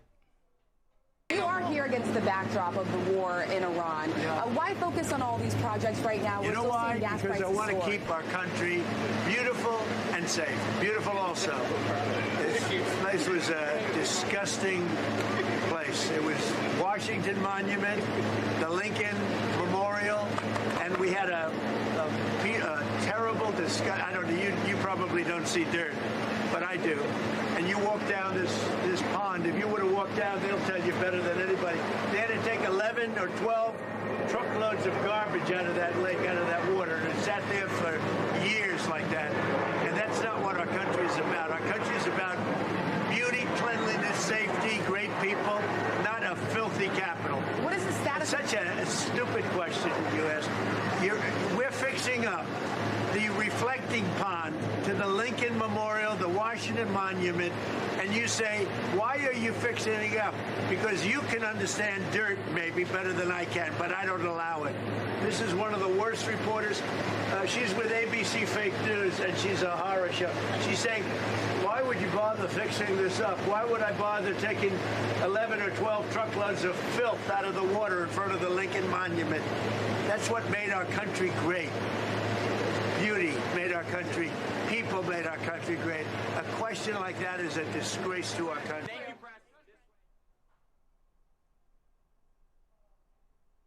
What made our country great was beauty. So NABJ released a statement. NABJ demands respect for black women journalists, and they say the National Association of Black Journalists is calling for an immediate end to the continued tone of disrespect, hostility, and public denigration directed at black women journalists who are doing their jobs. The latest incident involving ABC News senior congressional correspondent Rachel Scott is part of a larger and deeply troubling pattern. Black women journalists are too often singled out, insulted, or demeaned for asking legitimate questions, reporting facts, and holding power to account. No journalist should be subjected to personal attacks, ridicule, or intimidation by any elected official for carrying out their professional responsibilities as protected by the First Amendment. Black women journalists have the same right as their colleagues to ask tough questions, pursue the truth, and serve the public without being targeted or disrespected. The president's reference to dirt while insulting a black woman journalist was especially disturbing. Okay, and so they named him, Donald Trump, tearing into April Ryan, Yamiche Alcindor, Jamel Hill, Jasmine Wright, he disrespected as well, Ebony McMorris. So let me just go ahead and say this here. So NABJ did not name him by name. I will. Donald Trump is the person who is trash. Donald Trump is the person who attacked Rachel Scott. Donald Trump is the person who attacked the other black female journalists, because that's who he is. He's a despicable human being. He's a piece of crap. That's what he is. He has no boundaries. He has no bottom. He has no morals, no values, no principles, and no ethics. But this is who he is. He is a disgusting individual who does not deserve any respect whatsoever. And that's why on this show, I do not use the title president referencing him, because he has no respect for the office. Any president, any real president of this country would not treat people and talk to people the way he does. But you know what? MAGA laughs at this. They enjoy this. They love how he demeans people. Adam Serra wrote a column for The Atlantic where he talked about the Supreme Court and Samuel Alito, and he said cruelty is the point. But that's also Donald Trump. It is all about cruelty. This is who he is. This is how he sounds. And it was really interesting. We did that segment where Fox News said, well, could Michelle Obama just say something and speak up on behalf of Melania Trump? Well, I don't see Melania Trump saying anything to her husband about his behavior and how he talks to people. This is who this man is. And so I have zero respect for him. None. That's why when in the first term, when he met with reporters and we met with television anchors, and I got invited to 3 of those, and I went to 2 of them at a speech for the 3rd. And the first time, and so of course, you know, normally when a president walks into the room, everyone stands up, and you greet, hello, Mr. President, President so-and-so. Well, I was sitting there going, I can't call his ass president. And so I was that Simpson meme going back into the bushes. I just stepped back and I was like, well, he got to walk past here anyway. And so he's sitting there shaking hands, and they're sitting here and shaking hands, and he gets to me, and I'm like, man, I'm sitting there thinking I can't call him president, and I sure as hell can't call him mister. And when he finally got to me, I said hi. That was it. He does not deserve respect. This man is trash. We saw what he did on January 6th. He's an insurrectionist. And he was so despicable that he would not even show up for the peaceful transfer of power for the inauguration. He was a spoiled brat who flew out to Florida because Joe Biden kicked his ass. And yes, Donald Trump, you lost the 2020 election. And so this is how he treats black female reporters. And he trashes all sorts of people. He's a disgusting human being. And yes, we have human excrement sitting in the Oval Office. Now, some may say, oh my God, that's not language we should be using for the occupant of the Oval Office. Well, that's a language we use based upon how a person acts. And that's who he is. He's a corrupt thug who is raping and pillaging this country. There's no other way to put it. And he should be called out every time by name when he demeans and attacks black women, black female reporters, and reporters total. Jelana, your thoughts? Oh, I agree with you, Roland. He's scum of the earth. He's excrement, call him what you want. He's a rapist. I mean, and he's a convicted criminal, and he's a bully, and he's a whiner. And I don't call him president. In fact, I don't even write his name with a capital T because he doesn't even deserve that. And my problem when people are trying to make me do unto others as I would have other people do unto me when it comes to politics, well, with Donald Trump, I think we should do unto others as they do unto us. And so anyone should be able to understand when we talk about him like a dog, the dirty dog that he is, why we do it, because he talks about other people worse than that. He literally has something negative to say about anyone who doesn't sing his praises and who's not a single fan of his. And he's disrespectful to everyone. And he is arrogant. So are all the MAGA people. They're exactly like him and his family. And why would Michelle Obama, the best first lady ever, defend Melania Trump, a stripper who posed nude, who used men and nabbed Donald Trump, and who doesn't even like her husband? I don't think so. Her body language tells me that she doesn't even like him. So I don't understand why people expect for us to treat him better than he treats us, because I'm not going to allow someone to insult me or the people that I fight for and treat him with dignity and respect, because he deserves none. Mustafa? Malcolm X once said that the most disrespected person in America is the black woman.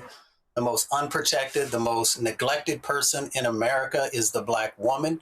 And if we are not willing to stand up and fight for the black woman, then that says something about who we are. That's one point. Second point is folks should actually go and check the budgets that the person who's in the White House played a significant role in making sure that those cuts were in place, so that folks can't clean up parks and a number of other locations. So when he says that, you should actually go back to the root of why and where resources have been drained or erased and the impacts that happen when you make those federal cuts. So not only is he despicable, he also can't stay awake in cabinet meetings. He kept saying, Sleepy Joe, Sleepy Joe. Like, fool, what do you do? Y'all want to see the latest? Here's the latest video of Poopy Pants falling asleep in the Oval Office. The Perinatal Improvement Collaborative hospitals, we have reduced maternal mortality by 41.5%, which is truly incredible. And this is compared with the 5.9% decline in benchmark hospitals over the same period of time. In the Perinatal Improvement Collaborative hospitals, we have reduced maternal mortality by 41.5%, which is truly... Y'all, that fool is straight ass sleep. Okay, roll it again. He ain't listening. Yeah, roll it again. Roll it again. hospitals, we have reduced maternal mortality by 41.5%, which is truly incredible. And this is compared with the 5.9% decline in benchmark hospitals over the same period of time. I mean, and all he does is whine and trashes the media. Oh, you ran a bad picture of me. He's asleep, Mustafa, period. He can't even stay awake. And again, all of these media people, trash Biden constantly. Oh, he's old. Look at him. He talks slow, walks slow. This idiot is sitting there in the Oval Office just...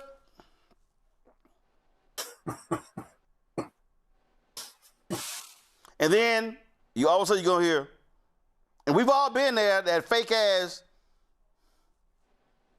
like you were actually listening. No, he's asleep. Yeah, he's been asleep. He didn't at the even wheel do for that, a long. Roland. Mustafa, go ahead. Yeah, he's been asleep at the wheel for a long time. Everybody knows that. His folks know it as well. You know, and the other part is if it's not something that he finds a priority, then of course he goes into a deeper sleep. So when we talk about the maternal rates and how folks are protecting lives, and you also got to ask the question, if you truly cared about babies, if you truly cared about mothers, then you wouldn't be making it more difficult for folks to have the nutrition that they need. You wouldn't make all these cuts that have happened to folks around healthcare coverage. So of course he's going to sleep because these things he doesn't care about, because he doesn't care about the average person across the country. He doesn't care about black folks, doesn't care about brown folks, doesn't care about indigenous folks. He don't even care about white folks unless you are rich and you can do something that helps to move his agenda forward. Jelana? He was sleeping. The whole world knows it. And it wasn't a blink, as they said. But the thing that stood out to me, apart from Donald Trump pays attention to nobody but himself and his family, why were all those white women up there talking about cutting down maternal mortality rates? Maternal mortality hits black women at least 4 times the higher rate as white women. Why was there no diversity? Because he doesn't believe it. It's a whole bunch of white people telling us that they are saving us from maternal mortality when black women are dying at rates that are absolutely unacceptable. And it is because they don't provide us what we need in order for us to survive birth, just like white women do. Here's another angle of poopy sleeping. Years of their children's lives. Second, we are cutting unnecessary red tape that forced providers to close, limited access to care, and made it harder for working families to find the support they needed. We're moving away from one-size-fits-all federal mandates and instead empowering parents to meet their child's unique needs. And then what happens when you stay up all night rage posting on Truth Social because all you're doing is watching TV? And so, again, he's just sleeping and sleeping and sleeping. Totally incompetent. Here's another video of him sleeping. So you have big, sophisticated urban centers adopting smaller facilities, clinics, so they can help moms deliver babies wherever they may live. You don't have to drive across state to get there. Now, as great as this all is, and as fantastic as it has been to have 50 governors, in this case, Mr. President, even the Democratic governors are on board. It's such a good offer. It's such a beautiful way of keeping your people healthy that everyone's embraced this program. We still can't do it by ourselves. We have to invest in the American people. We have to have governors and private sector partners that make this happen, as well as, and I hope the Secretary can speak to this in a moment, because MAHA is probably vital to this effort. You have to get moms healthy enough to do the most creative thing the universe knows, which is making babies. So Olivia, maybe you can take the message around the private sector involvement and how you and your family have gotten involved in this. Only thing that woke his ass up when they said his name. He's like, oh, they call my name. Oh, my bad. They just called my name. Let me wake up. And that's what it is. And so he loves trashing other people, but Donald Trump is constantly falling asleep in the Oval Office. That's all he's doing. He's just sleeping, nodding away, falling asleep. That's what he does. Just constantly napping, and so hold up. I saw another video. Okay, this was pretty funny by the Daily Mail. Okay, this was good. That's a good one, Daily Mail. That's a good one. That's a good one. Okay, that's pretty cool. All right, then. Let's see here. Let's see. Again, all he does is see it. And remember, he sat here and he criticized Trump. Here's Trump talking to Andrew Schultz. I want to pull the audio up. He can sleep. This guy goes on a beach and he lays down on one of those, 6 ounce. They weigh 6 ounces and you can't lift it. So I wonder when Andrew Schultz is going to run videos of Donald Trump sleeping, but he likely won't because the pod bros, all they did was kiss Donald Trump's sleepy ass. All right, y'all, let me go to a break. I'll be right back. Roland Martin Unfiltered on the Black Star Network. A couple of things. One, be sure to join our Bring the Funk fan club. You want to contribute via Cash App, use the Stripe QR code. You see it right here. Check some money. If you're listening, go to blackstarnetwork.com. Check some money order. Make it payable to Roland Martin Unfiltered, P.O. Box 57196, Washington, D.C. 2003-7-0196. PayPal, R. Martin Unfiltered, Venmo, RM Unfiltered, Zelle, Roland at RolandSMartin.com, Roland at RolandMartinUnfiltered.com. You know what? I'm not going to go to the break. I'm going to do the headlines next. And, of course, don't forget, y'all, we're going to be in Middleton, Connecticut on Thursday. We're going to be there on Thursday. That's right, at Cross Street AME Zion Church. And so we'd love that, Middletown, Connecticut. We'd love to see y'all there. And, of course, Friday in Montgomery, Alabama, and Saturday we'll be broadcasting beginning at 1 p.m. Eastern. All roads lead to the south of the National Day of Action for Voting Rights. Let's go to the Black Star Network headlines with Brittany Noble.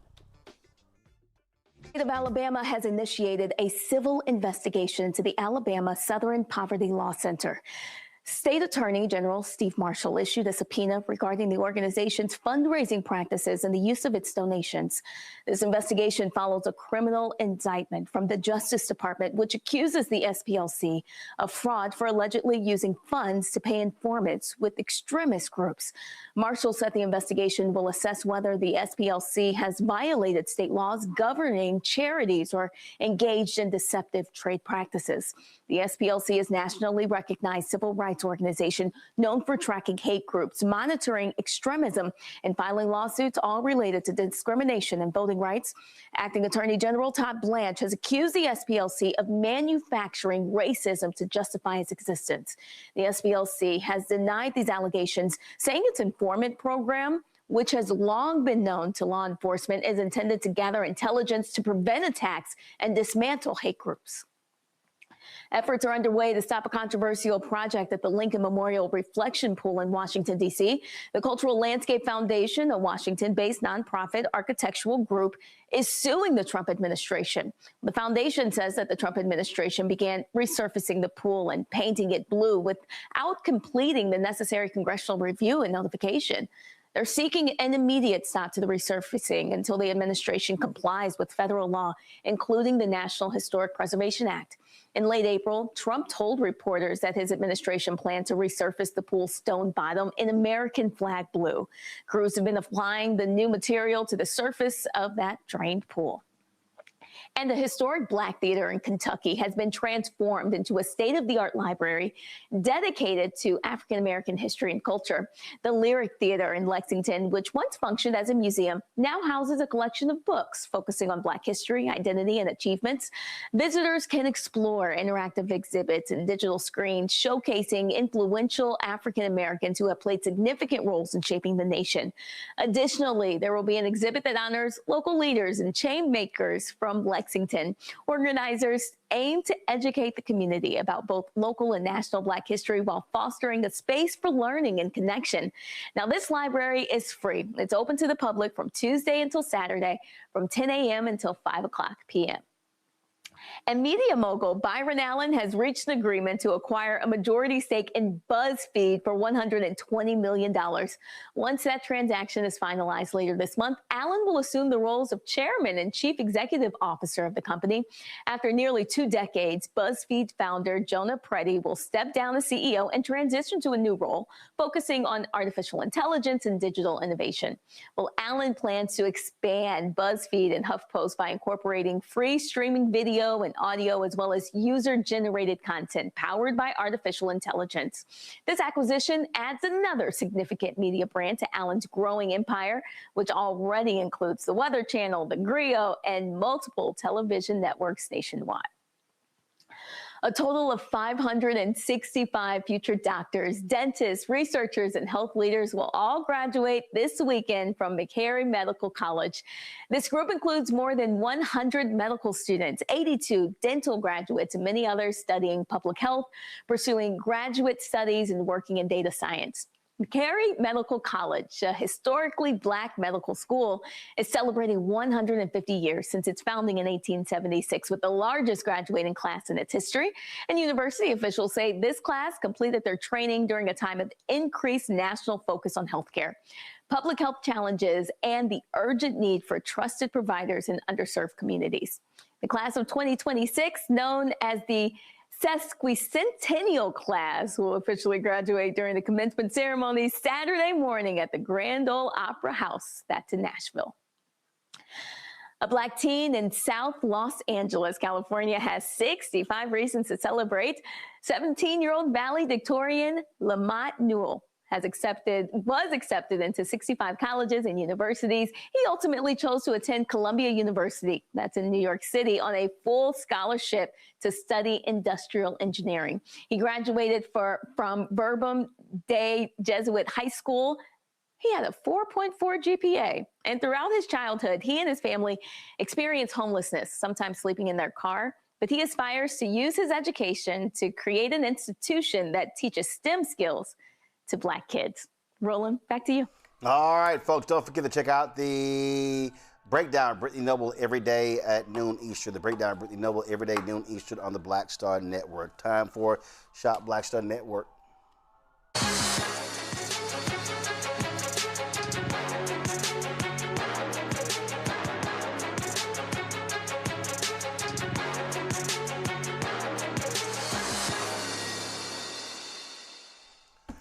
Folks, finding a skincare brand that truly caters to children's sensitive, hypoallergenic, and eczema-prone skin can be difficult, especially when so many products on the market are loaded with harsh ingredients or generic formulas that don't account for the unique needs of Black and brown skin. Well, Melanin Brand Skin is taking a different approach by creating skincare products specifically designed for young melanated skin, including children with sensitive skin. Patrice Chappelle, co-founder and CEO of Melanin Brand Skin, joins us right now. Patrice, glad to have you here.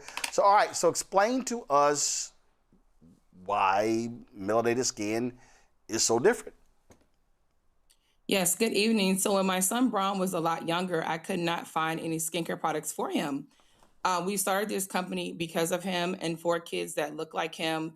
There weren't any products on the market at the time. Now you'll find more skincare brands that cater to kids, but they still miss the mark on catering to boys and to Black and brown kids. And so when did you first start this research that led to launching your own skincare line? Yes, so it was actually before Braun's 12th birthday. We started looking into formulations and ingredients that would work best on melanated skin. We are more prone to having eczema and other skin conditions that other ethnicities don't typically have. So we started then, we launched in May of 2023. So we're actually 3 years in business as of this month. And how has it gone thus far? It's been going wonderfully, Roland. So we're actually in Ronald Reagan National Airport as we speak. We were there as of April 1st. We'll be in the airport throughout June 30th. And we are the first kids skincare brand in DCA. So very exciting. We're meeting so many people, reaching new audiences. I mean, different ethnicities at that. So not only are we catering to Black and brown communities, but also to Caucasian and other ethnicities as well. So it's very exciting. All right, then. And so different products that you have. I see right here the Mela Moisture Face and Body Wash. So how many different products do you have? Yeah, so we actually have about 10 SKUs right now. Our latest is actually our towels. So as you can see, it's our Melon Velvet towels. These towels are disposable. They come 50 in a box. And there are other brands that have these towels, but not specifically for children. So we're starting to create a lane that is wide open and fulfilling a gap that has not been met yet. We also have our fresh face cleanser here as well. So this goes along with our discovery kit. And this comes with a toner and moisturizer. And this is great for ages 7 through 21. So not just the school age children, but also the college age kids. We also capture that age group too. And then this is the Melon Moisture Extreme Cream. So that wash, trying to get it right here. So that wash that you have, Roland, this accompanies that. This is great for the eczema, psoriasis, dermatitis. It can be placed on your scalp, your face, and your body. And some of the main ingredients are aloe vera, shea butter, collodial oats, which is good for anti-inflammatory, properties and helping your skin to reduce redness and dryness and all those things, and itching. Questions from the panel. Jelana, you first. Yes, there are some people in my family who have severe eczema. And so what I'm going to do is I'm going to figure out how to get your products, because I would like to have some relief for some people in my family who can't get a handle on that. So what do I need to do to get to your product? Yes, so we're actually on the marketplace with Roland Martin, so you can check us out there. It's really exciting because I had a young girl yesterday, and I believe she may have been Filipino, but she had eczema literally all over her body. And so when she walked up with her mom, she was maybe like 6 or 7 years old, and this was in the airport yesterday. And I let her try a sample, and she was rubbing it on her, hands and her arms. And her mom was like, "How does it feel?" And she's like, "It feels great." And so her mom purchased it. So it's just really fulfilling to be able to solve a true issue that moms and dads alike have been trying to resolve for a long time for their kids, because they simply cannot find products like this that do not have toxins. And we're also cruelty-free. So we're Leaping Bunny certified cruelty-free. So we have that certification, meaning we do not test on animals. We're dermatologist approved, we're vegan, we're gluten-free, and of course, toxin-free. So we made sure that we covered all the marks with all of our products. I'm sure environmentalist Mustafa's loving all of that. Mustafa? Yeah, no, thank you for that. And thank you for focusing also on Black and brown kids. I'm curious, at the beginning, when you first began to share with us, you also talked about boys. And I think it's the first time we've had somebody on the show who's been focusing on boys' skincare. Is there a difference in thickness of boys' skin and girls' skin? Can you just talk about why these products are so important for young boys, but of course for all kids? Yeah, so I think the skin is actually the same as far as the skin barrier. However, we don't typically cater to boys. So we kind of skip over that and think that it's a girl thing and that just girls should start their skincare routines, when in fact boys should be doing the same thing as well. So I think that's the main difference. And also with boys, it's harder to kind of get them into routines because they're just not into like beauty and skincare like girls are. So starting them young is very important. And that's why we preface with saying, hey, you need to start at least at age 7.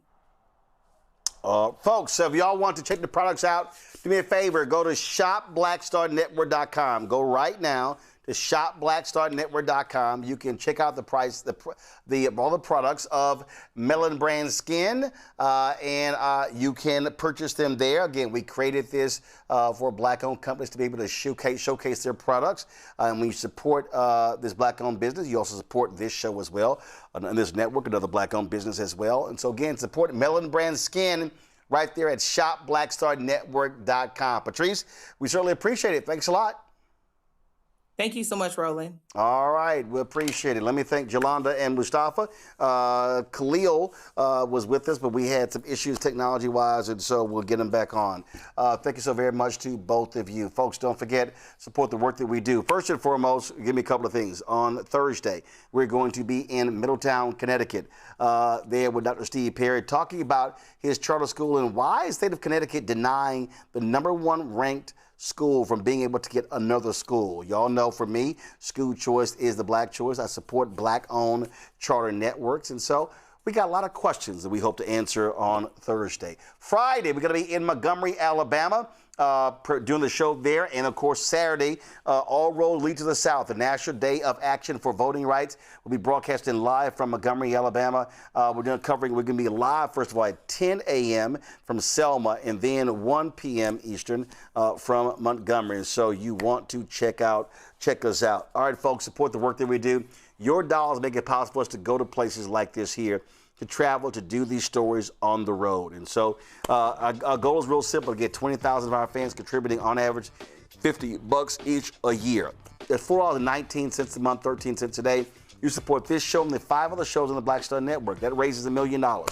It really is critically important, y'all, because, listen, we don't have millionaires and billionaires cutting us checks. You know, I didn't leave TV One and, you know, earning millions of dollars and being able to fund the network. We've been bootstrapping it. Your support has been critical from day one. And so we appreciate it. We've had thousands of folks watching the show today. If you have not donated, please do so, because it's important for us to have not just independent media, but Black-owned media. You know, I could always talk about generic topics and cover everybody, but no, we want to center African Americans and make us the focus every single day with this show. And so please support the work that we do. 47,000 donors have contributed since we started this show. Let's get to 50,000 this month. And so, again, folks, if you want to support us via Cash App, Stripe QR code, you see it on the screen. If you're listening, go to blackstarnetwork.com. Checks and money order. Make it payable to Roland Martin Unfiltered, P.O. Box 57196, Washington, D.C. 2003 7-0196. PayPal, R. Martin Unfiltered. Venmo, RM Unfiltered. Zelle, Roland at RolandSMartin.com, Roland at RolandMartinUnfiltered.com. Download the Black Star Network app. Apple phone, Android phone, Apple TV, Android TV, Amazon Fire TV, Roku, Samsung Smart TV. Be sure to get our Roland Martin Unfiltered swag, our hats and T-shirts and mugs and all that good stuff. Our shirt, Don't Blame Me, I voted for the black woman. Black-owned media matters. How, of course, MAGA chose between woke or broke. They chose broke. Get all that stuff at shopblackstarnetwork.com. You can also support these black-owned companies at shopblackstarnetwork.com by going to our marketplace. Every product that you see in our studio, they're all available on shopblackstarnetwork.com. Download the app Fanbase, the black-owned social media app. Follow me at Roland S. Martin if you get Fanbase, and I appreciate it. Don't forget, check out Brittany Noble every day on The Breakdown. The Brittany Noble, noon Eastern, right here. Also, every Thursday, check out Dr. Ebony Jade Hilton, Second Opinion, Dr. Ebony Jade Hilton, every Thursday right here on the Black Star Network. Folks, that's it. Also, shout out to my high school, Jack Yates. Yes, I'm repping JY today, as I always am, right here, class of '87. All right, y'all, I'm going to see y'all tomorrow.